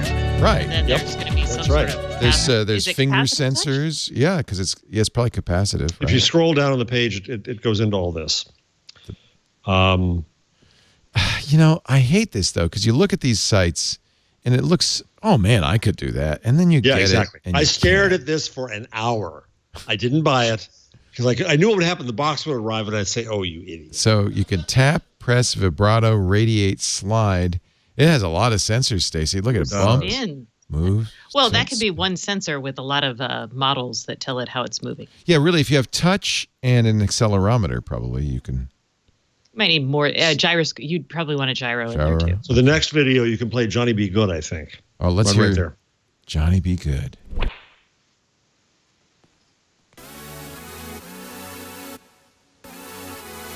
Oh, Chuck Berry would have killed to have this. Not. Oh, he's Johnny Be Good. He's not playing. Sorry. He's not playing Johnny Be Good. That's his we gave name. Producer Johnny Be Good. Johnny Be Good. Yeah. Waiting to get past the. It's all going to sound the same. All right. Yeah, it does. It's inspired by a grapefruit. It wouldn't be nice if. Wouldn't it be nice? I was just thinking that. Wouldn't it be nice though to have an instrument in your pocket? Does it have a headphone? Yeah, jack? I have a harmonica. Yes, it has a headphone, but it also has a speaker, so you can do. You can imagine you can you're annoy in the subway. subway. And you start playing music. Yeah, that's the first thing I thought of. Yeah, annoy everybody else in the subway. Or just take it. Well, it's very it has intriguing. haptics too. So 8 capacitive sensing pads for feather touch control, accelerometer and gyroscope, center menu button with 4 presets, the looper and other functions, onboard sympathizer. Yeah. I have an onboard sympathizer. Synthesizer, built-in speaker, connect cross-platform Orba app with on your phone, the MIDI over Bluetooth or USB. Output to speakers, multicolor LEDs, embedded haptics, and a USB rechargeable battery. All for how much, ladies and gentlemen? All for The pledge amount right now is $89. Oh, 10% off. That's cheap, man. I paid more for that for the pocket synthesizer that I got. Yeah, I have a little pocket synthesizer that it was a speaker gift. It was really cool. Oh, I gave that's it to nice. Anna, and she was like, that'd be a good. Oh, this would be a killer speaker gift. Woo. Well, maybe if I just did some speaking, I could get it for free. All right. Nice. That's pretty impressed. I haven't tempted you to buy one? Yeah, I'm really tempted, but I kind of have a rule against not. He has crowdfunding. I have a problem. I have an issue. But these guys did it. They did the Artiphon. Yeah, they actually made it. They delivered it. This doesn't even close till January. And then what's the delivery date on this? Make a pledge. If I pledge $89 to April 20. April. But you can't trust those. So $89 I get one. $119 get one plus a travel case. $149 they send you one and then you donate one to one of the partners that in a school, music therapy, youth. That's kind of neat. I like that. And then for $499 you get a band. You get an Orba and an Instrument One, which is their other one.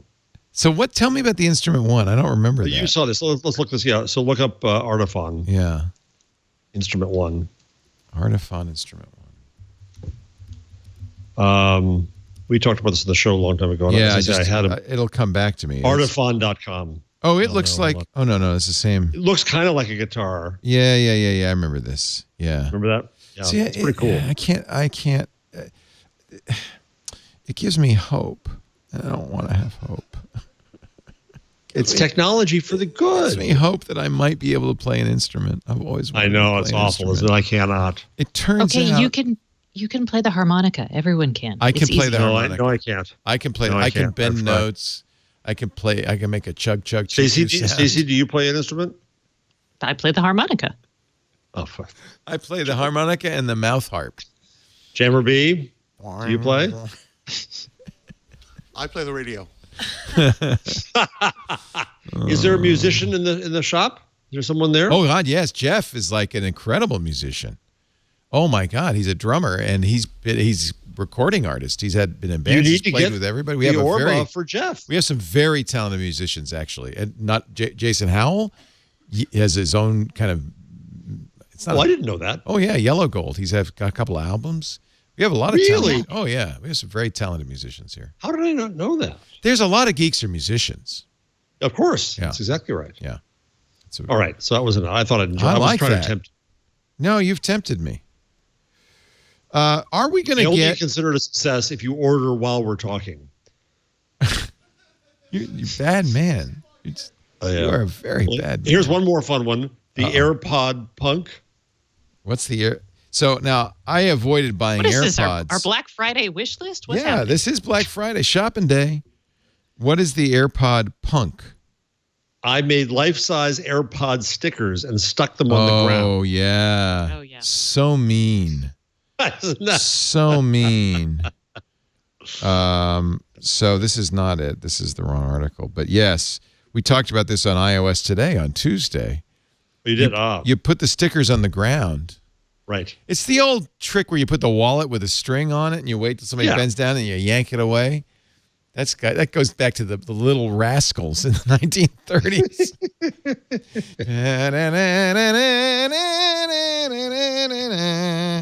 So this is just same thing. You put a little sticker that looks like an AirPod. You put it on like a sewer grate or something. People the people bend over to pick it up. And the mirth and merriment just continue. Cruelty inspired by technology. Cruel. Oh yeah, it is. Yeah, but it's not like cruel. You can get them on Etsy. Oh really? Oh yeah. Etsy. Some entrepreneur said, if we only printed up a bunch of those. Someone probably saw the dude who printed them up and was like, "Oh, I'm totally going to print those Jump on that." Yeah.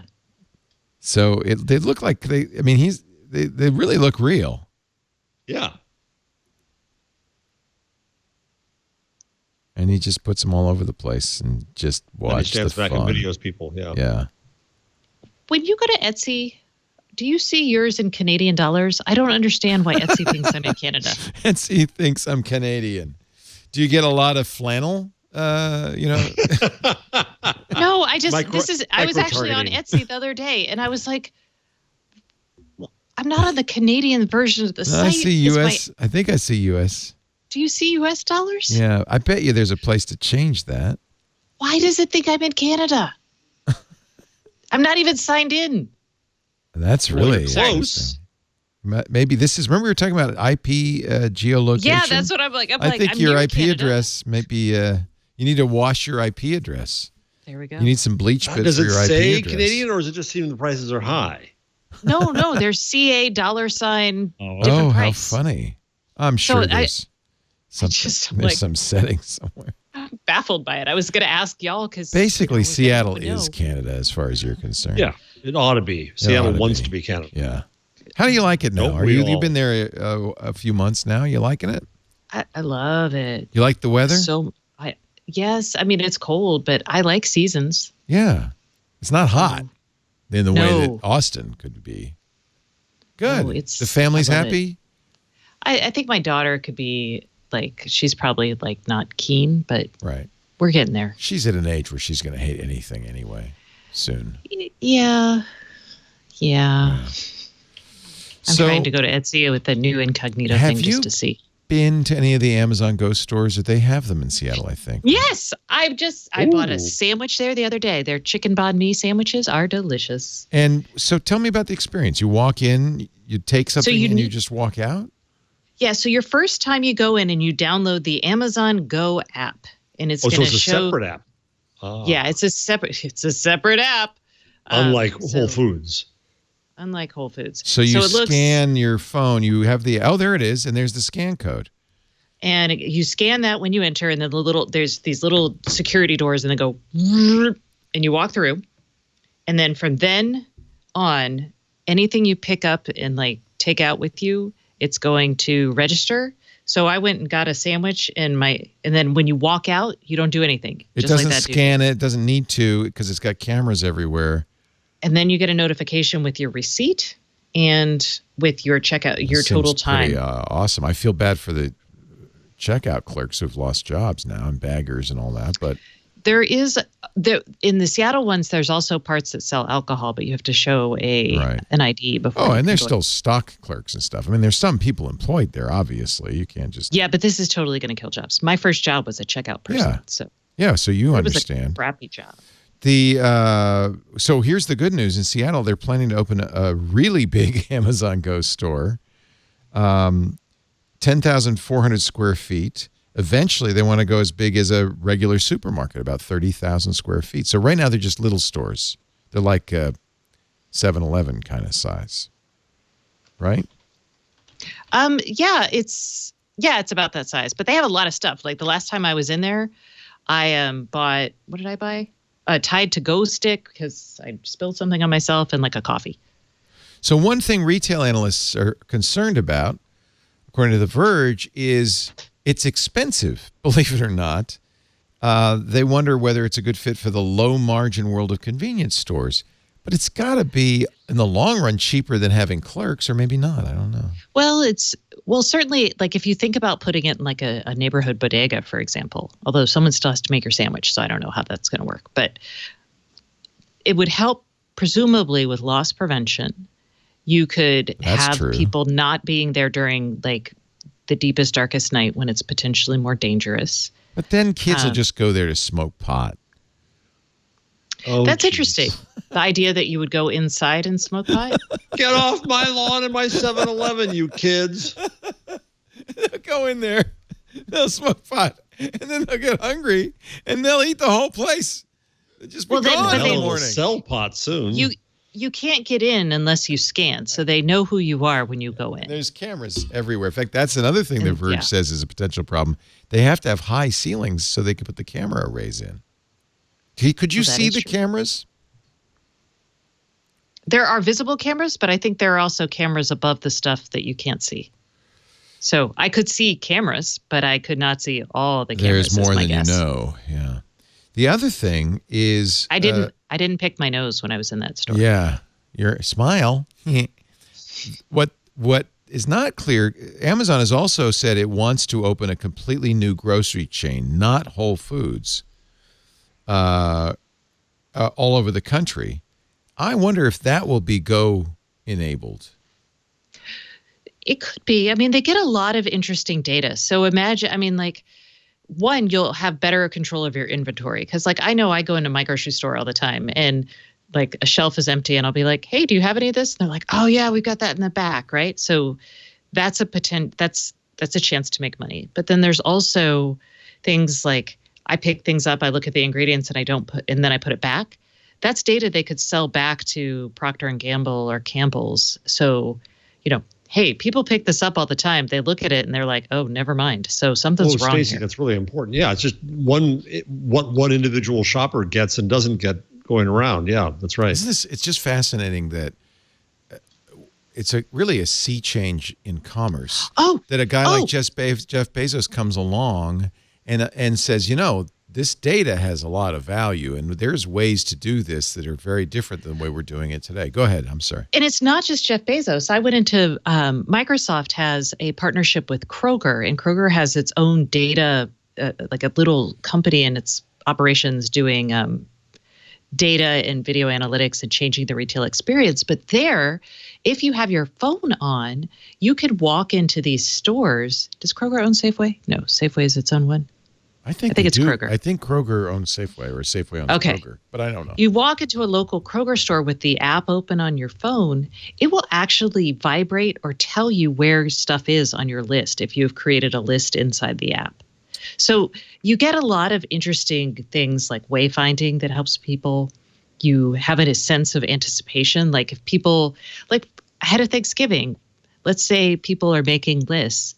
As a grocer, if you can get access to that information because you're providing valuable services through an app, if you can get access to that information, you can say like, holy cow, pine nuts are going to be huge this year because Ina Garten just published a new recipe. I don't know. That went viral. But you knew that. Yeah, scanning with AI, imagine.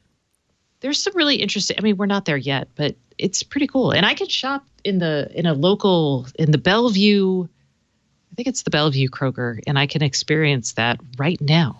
We don't have Kroger's here, but I didn't realize this. It's the number one supermarket chain by revenue and the second largest general retailer behind Walmart.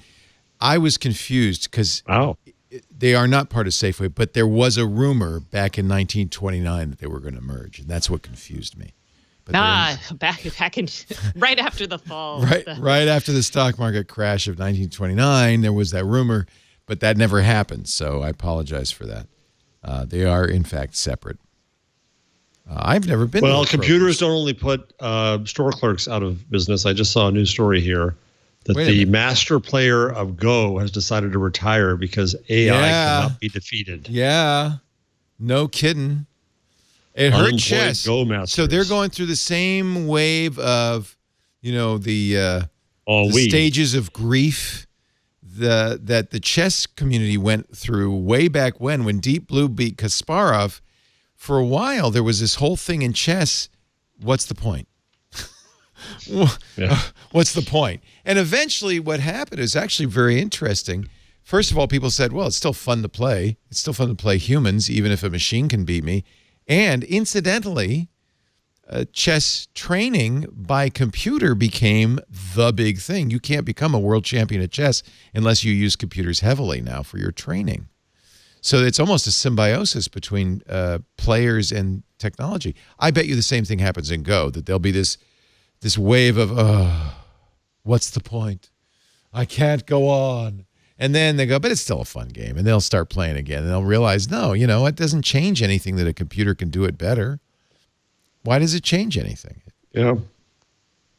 And actually, in fact, maybe I'll do this as a product review. There's a new chess computer. The engines, by the way, a strong chess engine now, they're everywhere. You can get one on your phone that'll beat a master easily. Really good playing chess engines are a dime a dozen. There's one that moves the pieces magnetically underneath. So it's like you're playing an invisible human. I'm going to get that. I really want that. That'd be fun. Yeah, wouldn't it be fun? So you're at a board, you're playing. It's like a player piano. Yeah, it's like an invisible grandmaster moving the pieces for you. I like that. I'm going to get that. Facebook. Do you know, Michael, you play Beat Saber. You love that game, right? It's a Oculus Quest game, and it's on Oculus Rift, I think. Yeah. The idea is it's kind of a mix of Guitar Hero and saber fighting. So you have a saber, but you have to do it to music in time. I'm not going to ever show this, Michael, but I have video of you and your friends playing Beat Saber. Remember, what is that? What was that meme from the very early days of the internet? Oh, yeah, Star Wars boy. Yeah. The Numa dude? No, that was a different No, Star Wars boy. Star Wars, yeah. That poor kid, who, by the way, is all grown up now. And it's probably at MIT now. Yeah, it's embarrassing. Here, I'll show you. This is the very famous video. So imagine this, except you're wearing a visor and you don't have that stick. That's what people playing Beat Saber look like. It's so sad. This kid really was, he was cool. He was cool. He figured out how to do this. Look at this. He's tough. You don't mess with me. Yeah. Watch this. Oh, wait, what? Dad got a video camera, and he thought, I'm going to set this up. It's still funny. 20 years later. 20 years? No. This is dated 2006. 35 million views. So how old is he now? Well, that was 14 years ago. I would say he's in his late 20s, early 30s. And what are you talking about? I don't know anything about it. That wasn't me. Made in 2002. 2002. It's on Wikipedia. Yeah. Actually, here's an article in the Daily Dot. The incredibly sad saga of Star Wars kid. People are so awful. He was a 14-year-old Quebec high school student, but, and I won't use his real name, but the video becoming a meme was a traumatic experience that altered the course of his life, of course. He was the first victim of the internet and took years to live down. He made it in the school's AV room in November 2002. It existed in obscurity for 5 months before it was discovered by 3 of his classmates who loaded it onto the internet without his knowledge. Under the title Jackass Star Wars Funny.wmv. Oh, that's sad. Oh, he got a lot of bullying. The bullying he experienced was immediate and intense. Oh, he said in an interview 10 years later, I know. Everything rapidly degenerated. In the common room, students climbed onto tables to insult me. People made fun of my physical appearance and my weight. I was labeled the Star Wars kid. They didn't mean it as a compliment. It soon became impossible for me to attend classes. Oh, see this? Ugh. He ended the year in a psychiatric ward. People are a-holes. His parents sued the classmates. A blogger raised money for a care package for him. Andy Bio of Waxy Links raised $4,000. They bought him a 30-gig iPod and 18 $200 gift cards. Let's see. I got to go to the bottom of the article now. They even made fun of him on Arrested Development. That's kind of sad. There he is. He now works for a hometown conservation firm. He looks okay. He grew up okay. Yeah. He looks okay. Would I change the past if I could? No, I wouldn't change a thing because today I'm happy with who I am. Oh, good. Good for you. He got a law degree from McGill. He's the president of the Patrimoine Trois-Rivières, a society dedicated to the conservation of his hometown. Brr. So there you go. Happy ending. But boy, it was bad for a while. Boy. But back to the story. I was like, what were we talking about? We were talking about Beat Saber, which is a great game. We love the game. Facebook just bought it. So they'll join Oculus Studios. They're from the Czech Republic. They're from Prague. And it's probably the only real VR hit, I would say. It's certainly the biggest VR game. 1 million copies sold. So that's kind of cool. Beat Saber. They don't say how much they sold for, but I'm hoping they got a nice big exit. Facebook is going to bring stories to the Facebook dating app. Oh, that can only go wrong, right? Has anybody used that? No, we're all married. We're all happily married. We're all, no, exactly. Sorry. Don't apologize. Sorry, Stacey. not sorry. I wonder how that's doing, Facebook dating. That's a relatively new thing. Let's do the, John, can you cue up the, I'm going to be nicer to John than I am to Karsten. John, can you cue up the changelog? Oh. The Google He's already got changelog. it. That was no fun. I know. Usually Karsten has to push the Go, John. 20 wrong You're buttons. awesome. Google's Gmail app is about to get more interactive. You'll be able to do things directly from within the app. They call it dynamic email. If you use Gmail, you'll be able to complete tasks like RSVPing for events, responding to a Google Docs comment, all without leaving your inbox. Just open an email and view the most up-to-date order status of an e-commerce order or the latest job postings. Of course, Google doesn't want you to leave Gmail under any circumstances. I feel like it may almost be as good as inbox. No, I feel like I've had this forever. Oh. Like I do lots of things. Like I can accept LinkedIn invitations. I can answer surveys. Well, maybe it sends me out. I don't know. But a lot of things happen in my email. Let me check the date of this story just to make sure. Oh, yeah, it's from 2012. No, it was last week, 21st. Okay, well, maybe I'm confused. Sometimes that as happens. How this will look. I got to admit. It's in your dreams, Stacey. Yeah. You dreamt it.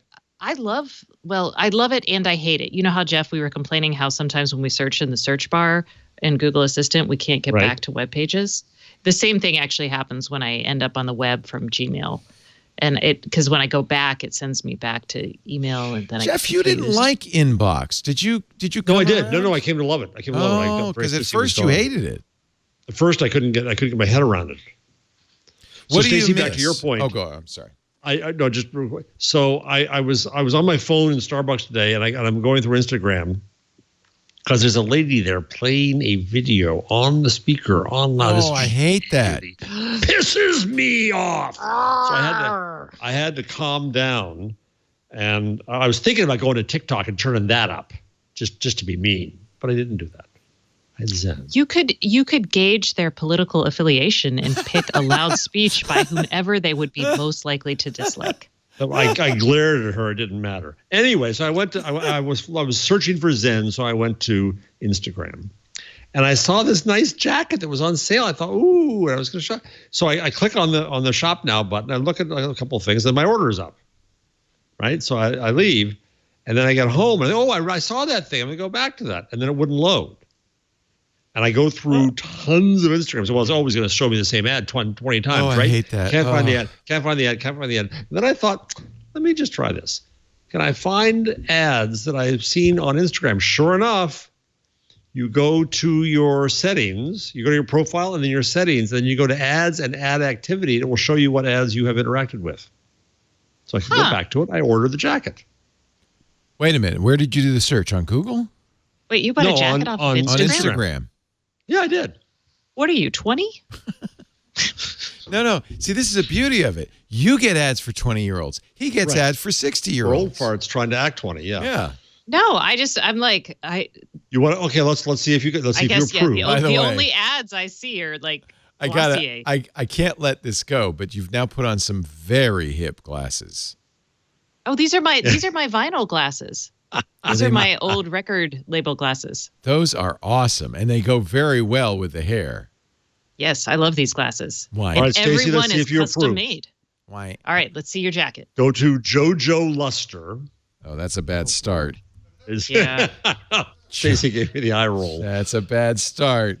JojoLuster.com. Yeah. Mm-hmm. And it's the hold on here. Hold on. Jojo, wait a second. We could guess your jacket. I think he got the one with the clamshell No, the frog ties. Go to the No. Black ties. Friday sale. I don't. That's no. I would never do that. Oh, Go to the come Black on. Friday sale. All right, JoJo cluster. All right, I'm going. Black Friday sale. Okay. I hope you Upper got a left, good deal on these. multi-pocket felt chores jacket. Oh, yeah, I can see you in that. That's kind of professorial. and black. Those plackets are silly. What plackets? What's a placket? Oh, sorry. The jacket pockets, the double pockets. Oh, you mean the jot and tittle? that double pocket thing, it's not working for me, Jeff. But what color did you get it in? Black, of course. Oh, okay. And the Mandarin collar's your thing? I thought so. I've never worn this. I should wear this on the. I have the German jacket that has that collar, looks like the Indian jacket, the German jacket, the Bavarian. I should wear that. I'll wear that in the show for our Christmas effort. Okay. Well, let's see. Well, this guy has his collar. Stacey's humoring me, but it's okay. I'll take that. I'm not a fan of this double pocket thing. I'm sorry. It's messing things up. The pockets you focused on. I wouldn't have thought that. What's it called? The multi-pocket felt chores. Go to. They don't have a website or something. I don't know. Yeah, they do. Go to the website and then you go to the Black Friday sale. It's there. JoJo. You had it on your screen. No, that was their Facebook page. Oh, here, Leo, let me help you out. I'm going to put it in the Android. That's all right. I'll find it. Wait a minute. Here we go. Man, are they getting free Black Friday sale? Now go to Black Friday at the top. There it is. They're right there. Multi-pocket felt chores. What's the placket? Go to the far right one in black. There is no placket on this jacket. And that's it. Oh, this is the placket the double free? Pockets is Oh, I don't like that. You can't really see them on the black, but why do you have two there? What's the story? I'm not liking it. What's the story? Oh, well, okay. And what's it made out Jeff. of? Felt. It's felt. It's felt. It's not made of felt. Oh, it's got 3 pockets. Yeah, Jeff. But maybe it'll look awesome in person. It is only $39. So that's the thing. I mean, it's cheap. And you read the story about all these Instagram brands. That was a well-reported story. Oh yeah, they're all tell me what it is. They're all the same people or something. Yeah, they're all the same. Like groups in China, they figure out created. Yeah. They're fabricated brands. Yes. Yeah. Who did that? Was that Taylor Lorenz, or it was one of our favorite? It was it on Quartz or the Atlantic? Yeah. I don't remember. Did you see, by the way, there's a new tech publication, or we're still in the changelog? Sorry. Oh, I forgot back to all the about changelog. So in email, I was going to ask you. I started the thread of conversation, which was one of the things you liked about Inbox the autocomplete, the answers. Yeah. Because that's going now. It's now in Gmail. It's going to write all my posts now. It's going to be in Google Docs. We're going to bring autocomplete to Twitter. Imagine that. So it's pretty accurate. It knows. It kind of looks at the context and it knows kind of what the best answer would be. Yeah. I don't have any experience of it really. I've used it. I feel like I'm cheating. It's the other thing is when the Google suggests not just the autocomplete, which is very good, but also just the response. I feel like I just turned somebody over to a robot. If you have a card you've tried to add to Google Pay and your bank said, no, we don't support it. Well, yeah. Good news. 62 new banks internationally, mostly international, but still bank. This is, slow progress. Slow progress. But not in the U.S. There's nothing in the U.S. I don't see any new banks. But in the Ukraine, the JSC Accent Bank. So there's that. Google Photos is adding a markup tool that will let you doodle on the images. Google Photos is getting a markup tool that will allow you to doodle on the images. That's actually handy. I was about to say, why are we making fun of this? I think this is good. No. I was like, no, this is good. I just heard nothing, so I thought you were. He was waiting for some excitement to be expressed. There was no reaction whatsoever. See, he was hoping you do that ooh Stacey thing. That's not an ooh moment. Well, this isn't New Silicon, you guys. Come on. Did you know that you can now buy movie tickets with the Google Assistant on Chrome? Well, you can. I think I did it. This is Duplex. So Duplex lets you book restaurants, and now you can purchase movie tickets on the web. So here's you go, hey Goo, showtimes for Ford versus Ferrari in San Francisco this weekend. Why would you do that? No, everybody says it's a good movie. You didn't like it? A lot of people are saying it's People good. are raving over it. I'm surprised. I want to You've see not Knives seen Out. it. I want to see Knives Out too. That looks really I'm very good. excited about that. I want to see Mr. Rogers. That looks good too, although Tom Hanks, What? a little too nice. What? A little too nice. You read that story, right? Yeah. There was a very funny New York Times piece, a profile of Tom Hanks, in which it said, I can't find anything bad about him. Everything, not only he does nice stuff you haven't heard about. He's like, wait, he's so nice. There was this one time they were shooting and somebody couldn't get to the wedding, so he stopped the shoot and escorted her down the aisle. That's how nice he is. And that's our Google changelog, such as it is.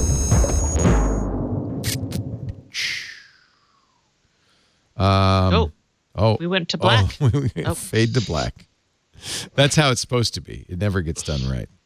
Oh, really? No. I was like, okay. Now, Cepheus, C-F-I-U-S. Let's talk about them. You know, they made their national debut on Silicon Valley, the new season. Oh, I thought we were going to be talking about the committee, the Committee for Intelligence and Not Selling. That's it, Cepheus. It is? Yes. Oh, this is about TikTok. TikTok. Okay. I thought it was when you showed that story. I thought it was like some music group, and I'm like, well, that's a secondary story that's related, but we'll get there. So the U.S. has opened Cepheus, C-F-I-U-S, which stands for the Committee on Foreign Investment in the United States. It's their job. They're the ones who said, you can't buy Huawei gear, that kind of thing. It's their job to police all of this. They are looking into TikTok because it's owned by ByteDance, which is a Chinese company.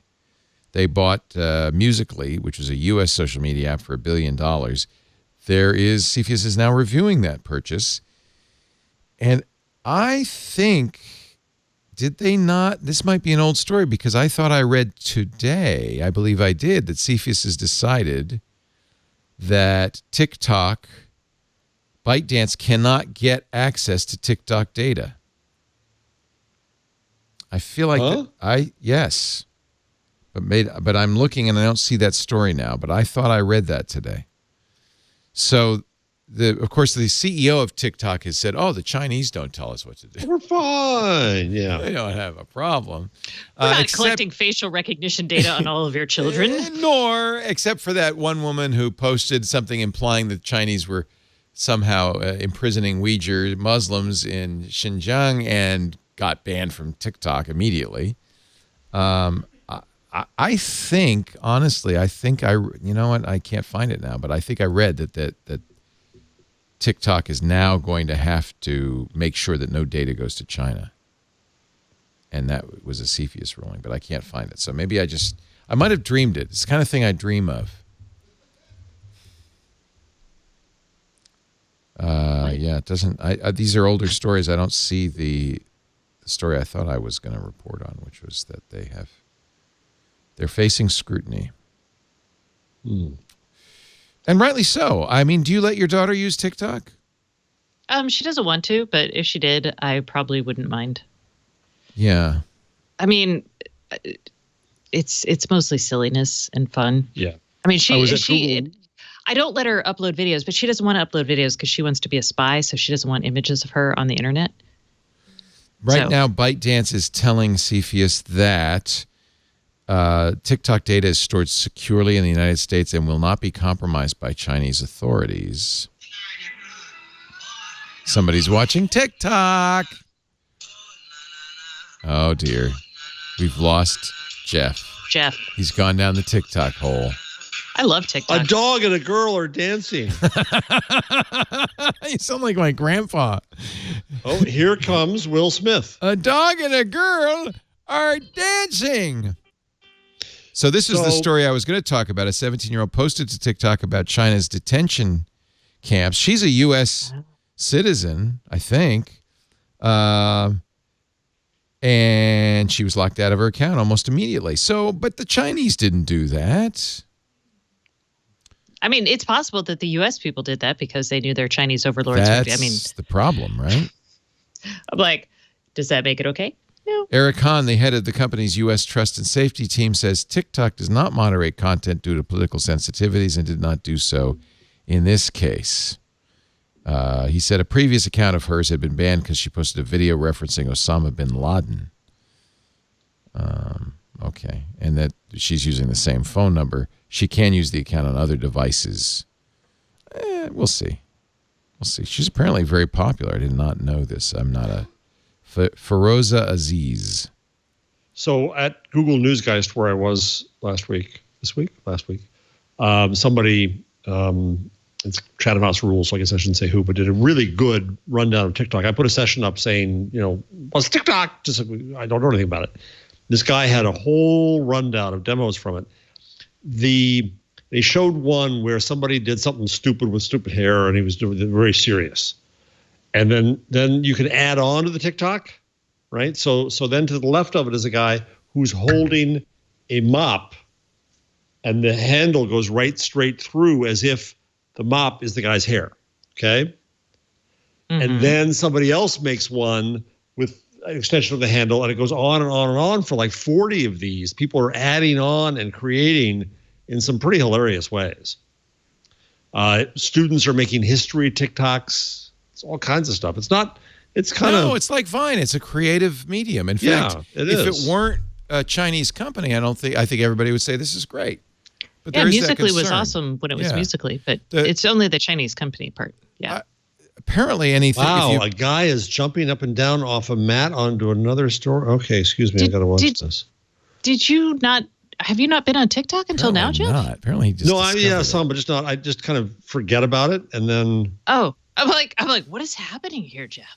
According to Reuters, U.S. Army cadets have been told not to use TikTok in uniform.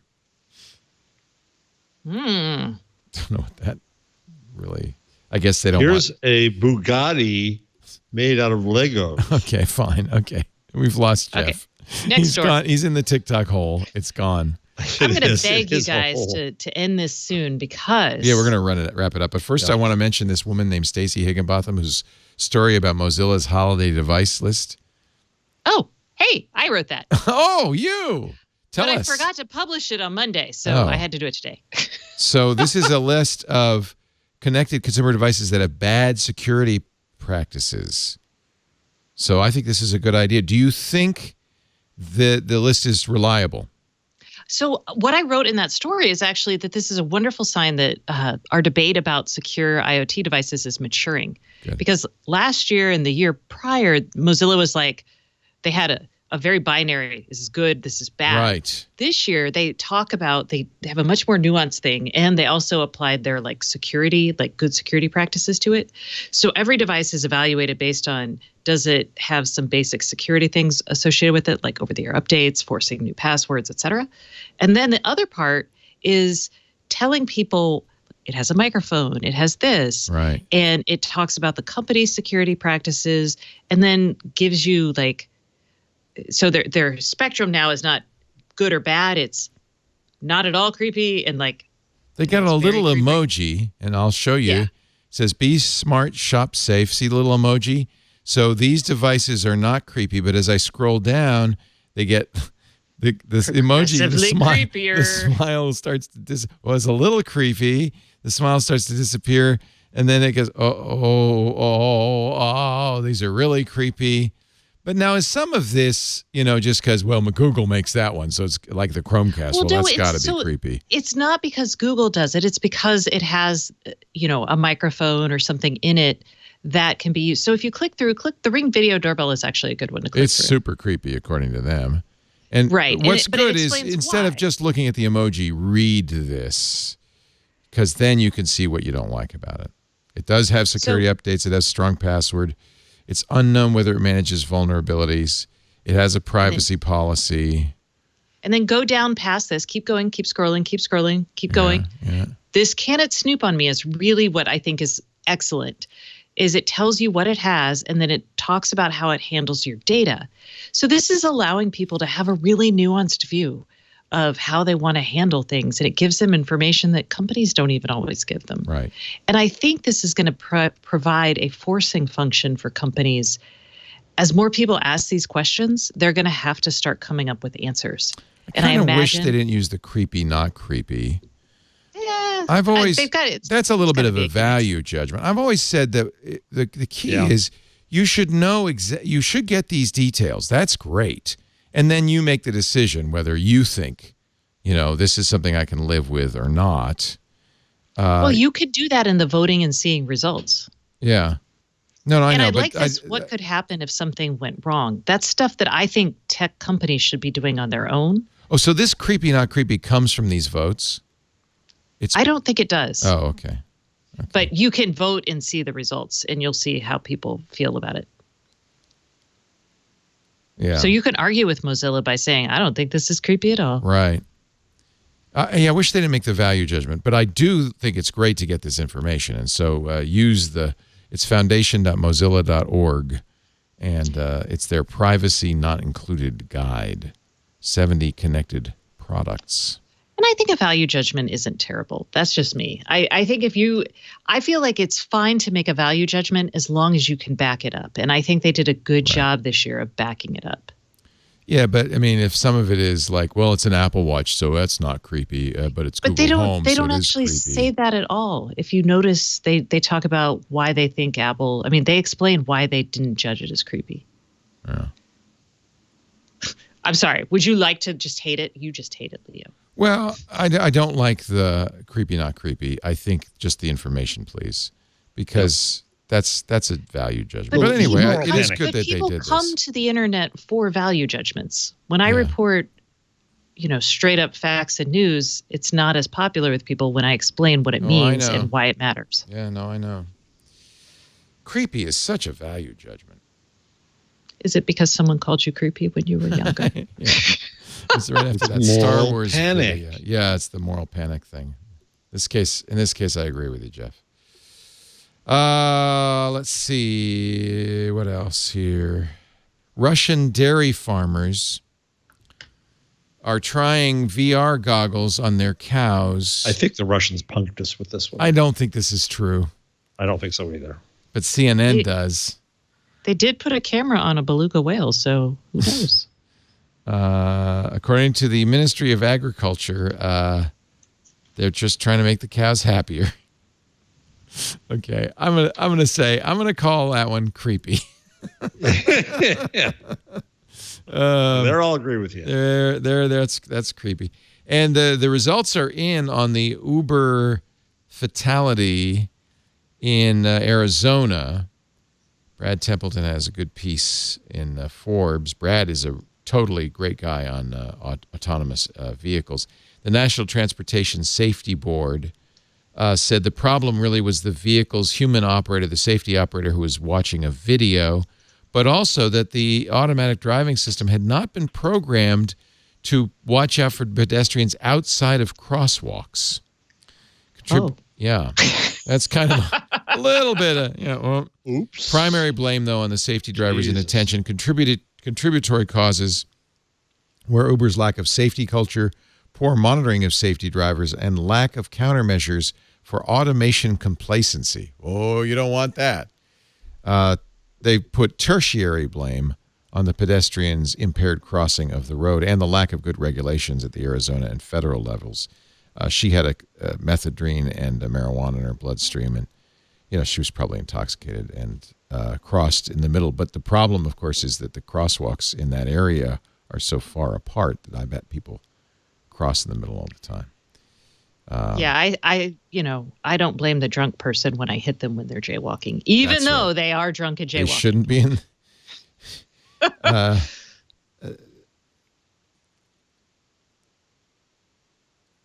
The flaw in their object tracking system, which had it forget any past learnings every time it reclassified an object, Brad says, is a bit of a flaw. Technical problems, sign of poor design and coding. Not the cause of the accident, but definitely contributory. So it's kind of what we thought it was. basically. It's kind of exactly as it was described.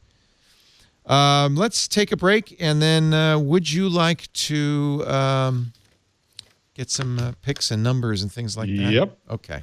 Yes.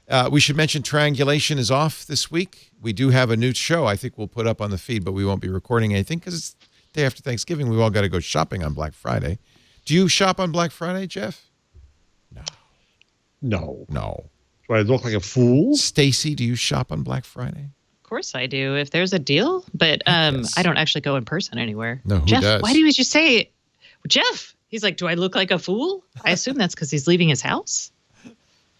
Those aren't good deals. Well, we'll find out. Let's talk in a little bit. But I want to take a break right now and talk about my browser. Maybe you've noticed I use Brave. I've been using Brave for a long time. Brave is everything you want in a browser. It's based on Chrome, but it's been de-Googled. They take out the privacy invasions. They add ad blocking. They add tracker protection. It's a next-generation web browser built by a team focused on privacy and performance. It's based on the Chromium code base, but frankly, with privacy by default, it is much better. So you get all the benefits of Chromium, including the Chrome extensions. I immediately install LastPass and the other Chrome extensions that I like, but I no longer have to install ad blocking or script blocking or anti-tracking extensions. And guess what happens when you do all that? You get fast, up to 6 times faster than the competition.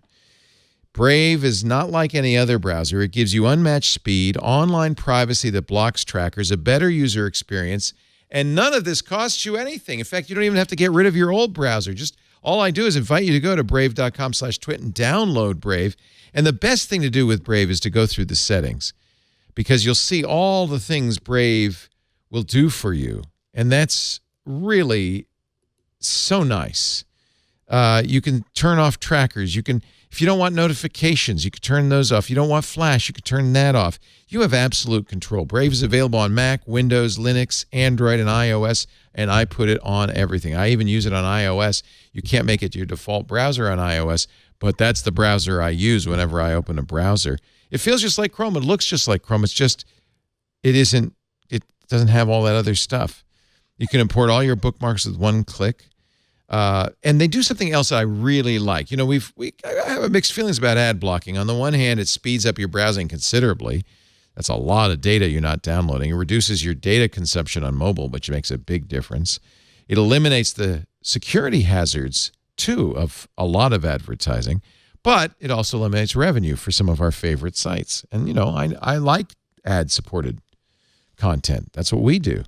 So here's what Brave does, and I love it. Brave rewards you by having advertisers pay you for your attention. You get privacy-respecting Brave ads. They're very they're nice. They don't get in your way. They just show up as notifications. Once you opt into those, you get rewarded for every ad you see with BAT tokens. BAT stands for Basic Attention Tokens. You can also buy BAT and then award BAT, tip the sites you visit.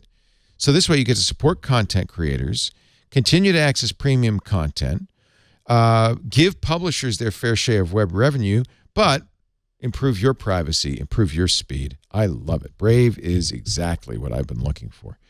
Founded by Brendan Eich and Brian Bondi, Brendan was the co-founder of Mozilla, the creator of JavaScript, and there's a lot of features. I like to highlight the private window, which actually is private. It's not private on most other browsers. The private window on Brave uses Tor, so you really do have privacy and anonymity. All I ask is you give it a try. Go to brave.com/twit. Please do go to that site, not just brave.com. You'll get the same experience. But if you go to brave.com/twit, the little thing will go ding, ding, and then that'll let them know that you saw it on Twig, which we want. Brave.com/twit. Yesterday was about big tech. Today is about us. Download the best browser ever. Brave. Brave.com/twit. I interviewed their security director, Bcrypt, on Triangulation a few months ago.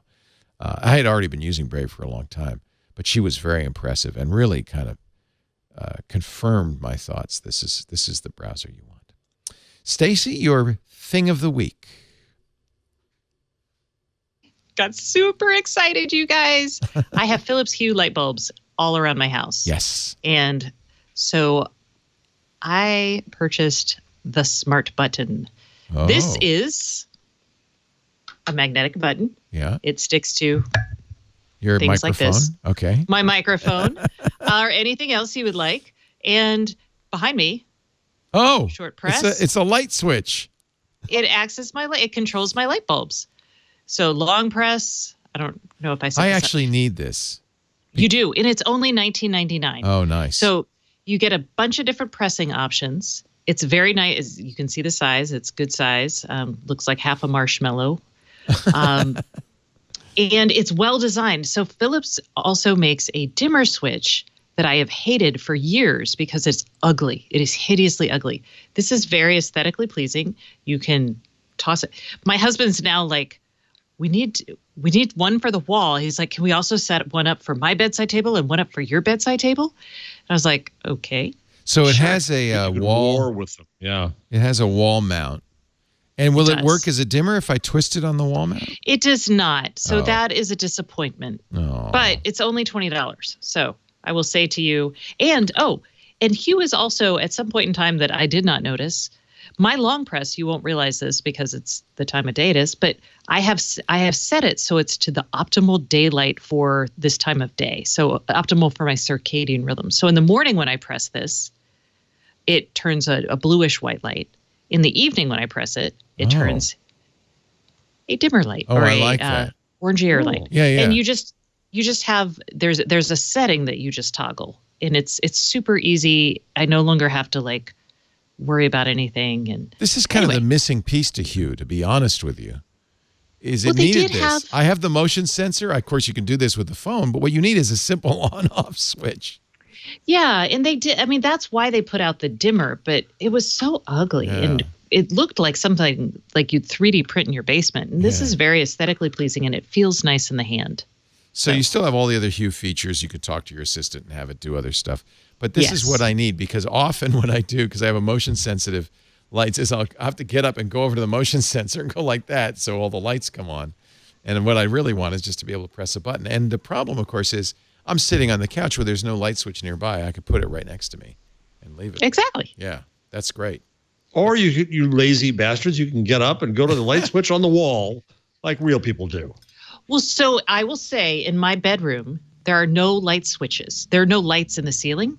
So it's our bedside table lamps or any other lamp. So if we stick this on the wall, now we have a light switch on the wall, which is nice when you walk in, so it's not a dark room. Hue bulbs are still much more expensive, though. There are cheaper LED bulbs out there. I guess that's just the way Here's where Black Friday is going to come in. Yes, and yes, this is but if you're already all in on the Hue system, this can control any number of Hue lights. Yeah, I have the hub, so once you spend the money on the hub and a few bulbs, then getting a bunch more bulbs, I guess the prices have dropped, especially for the white. Yeah, like the white ambiance. Yeah. But I'm going to have to do this. I'm going to have to stock up on the Hues. Because now that I have a switch, that's all I was missing was an easy way to turn it on so I don't have to fire up the phone, just turn on my lights. Nice pick. Mr. J.J. Jarvis. So this is why I was not very responsive about Black Friday, because it was my number. Oh. This year, for the first time, says an organization I can't get up here, majority of shoppers will do their holiday shopping online. Yeah, of course. Black Friday. This is according to Price Waterhouse Coopers. Right. That makes perfect sense. It does. It does. And the whole Cyber Monday, Black Friday dichotomy, that's ridiculous. It's just everybody's going to go online. That was a vestige from back when people didn't have computers at home. They had to go into the office to do their online shopping. Silly. Or they didn't have fast connections at home. Now they have faster connections at home than they do at the office in most cases. So, good. All right. So that's that. Yes. Now, what do you think of Politico, Jeff? You're the media. They drive me crazy sometimes. They do some stuff well. I like them. Early on, there was some criticism that they might be a little slanted, but I think they've been. So the reason I ask is, and this isn't going to do you any good until next year, but they have decided to launch a tech vertical. Yeah, I didn't. A colleague of mine at the school told me that, and I put it up there because I didn't know that. And they've hired some real good talent. I put that in the note next to the item in the rundown. It's called Protocol. They must have spent a pretty penny for protocol.com. Yep. And it will launch early next year. So who do they have? Hold on here. I'm trying to get back to it. Yeah. So the publisher, Richard Albritton, says the president will be Tammy Wincup, executive editor Tim Grieve, don't know these names, VP general manager Bennett Richardson. Emily Dreyfus, a writer for Wired, as editorial director. Joanna Perlstein. Oh, I know Joanna also Perlstein. Wired as managing editor. Oh, nice. Vivian Tran, who worked at the Wall Street Journal as head of digital. Oh, so they've Jamie been hiring up. Conliffe, Deal Book and New York Times as newsletter editor. Mario Aguilar, Gizmodo's former deputy editor, as senior editor. And on and on and on. I mean, those are some. What's interesting is it doesn't look like it's going to be an Engadget or even a Wired. No. It says a new media company focused on the people, power, and politics of tech. So kind of like this show. It'll be interesting to see what they do. Because we don't do shiny things. We do what it all means. Except for nice Kickstarter musical things. But well, that was pretty shiny. Well, Stacey, you just hurt Stacey's feelings. And Hugh. Well, we do here, both. Stacey. We do both, but we're not cheerleaders for technology. No, we're not. We are here to talk. No one can debate policy like Stacey Higginbotham. That's right. And no one has a deeper knowledge of it. And of course, then there's Jeff Jarvis and me. But we got you, Stacey, and that's all I got that going for us.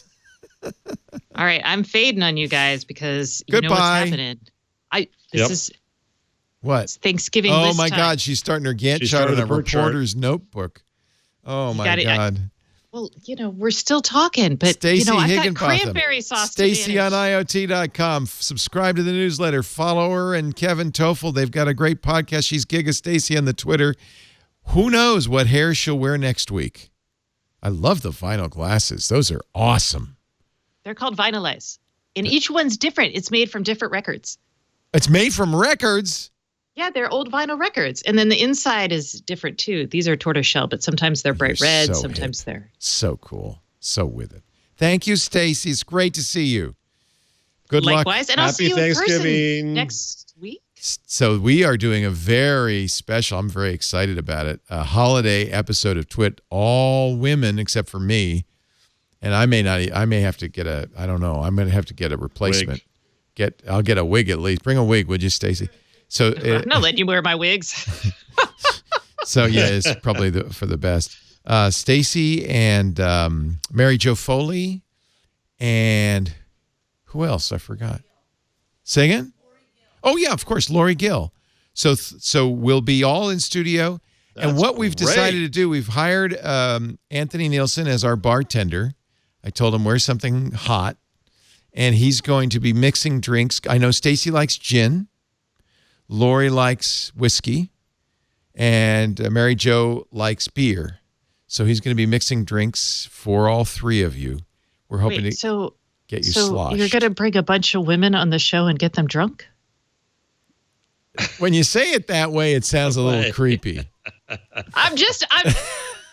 I was not aware of the bartending aspect. I'm like, our holiday show is always a little lubricated. Now, and we're trying to decide on the topic, and I was thinking, now normally what we do is we talk about the year and gone past. That sounds so boring. I thought it'd be kind of fun to do a show. Tell me what you think of this. We'll pretend it's the year 2525 and what a year that was, and we could talk about the stories of 2025. So there's prep. That's too much work. Bartender? That's too much work. Well, no, Or we were just doing the normal show in studio, so I'm like, this is all new. Just sit around and have fun. No, I can't wait. Three of my favorite people: Lori Gill, Stacey Higginbotham, Mary Jo Foley. We try to do something different. Jeff's been here in years past. The next day, that night, we're going to do our staff Christmas party. So I won't get you too inebriated. It's like I might only have one drink. Yeah, one's fine. It should be a lot of fun. So that'll be, we're going to stream that live. People can watch it, and it'll be, what date is that going to air on? It's the Sunday after Christmas? 26th. Okay. It's Sunday after Christmas. It'll be a special, very special holiday twit. Thank you, Jeff Jarvis, Professor of Journalism. Thank you. At CUNY. You can also find his work at buzzmachine.com and on Medium. And, of course, both Stacey and Jeff are always welcome here on a Wednesday. It's really nice to do this. We do Twig every Wednesday at 1:30 Pacific, 4:30 Eastern, 21:30 UTC. Tune in and watch live at twit.tv/live. You can listen live as well. If you're doing that, chat at irc.twit.tv. You can also download on-demand versions of the show at twit.tv/twig. But the best thing you could do for me is to subscribe. That way you'll get the show the minute it's available, and we'll get a little bounce in the podcast app that you use. So pick your favorite podcast app and subscribe. That way you won't miss a single episode. Thanks, everybody. We'll see you next week on Twig.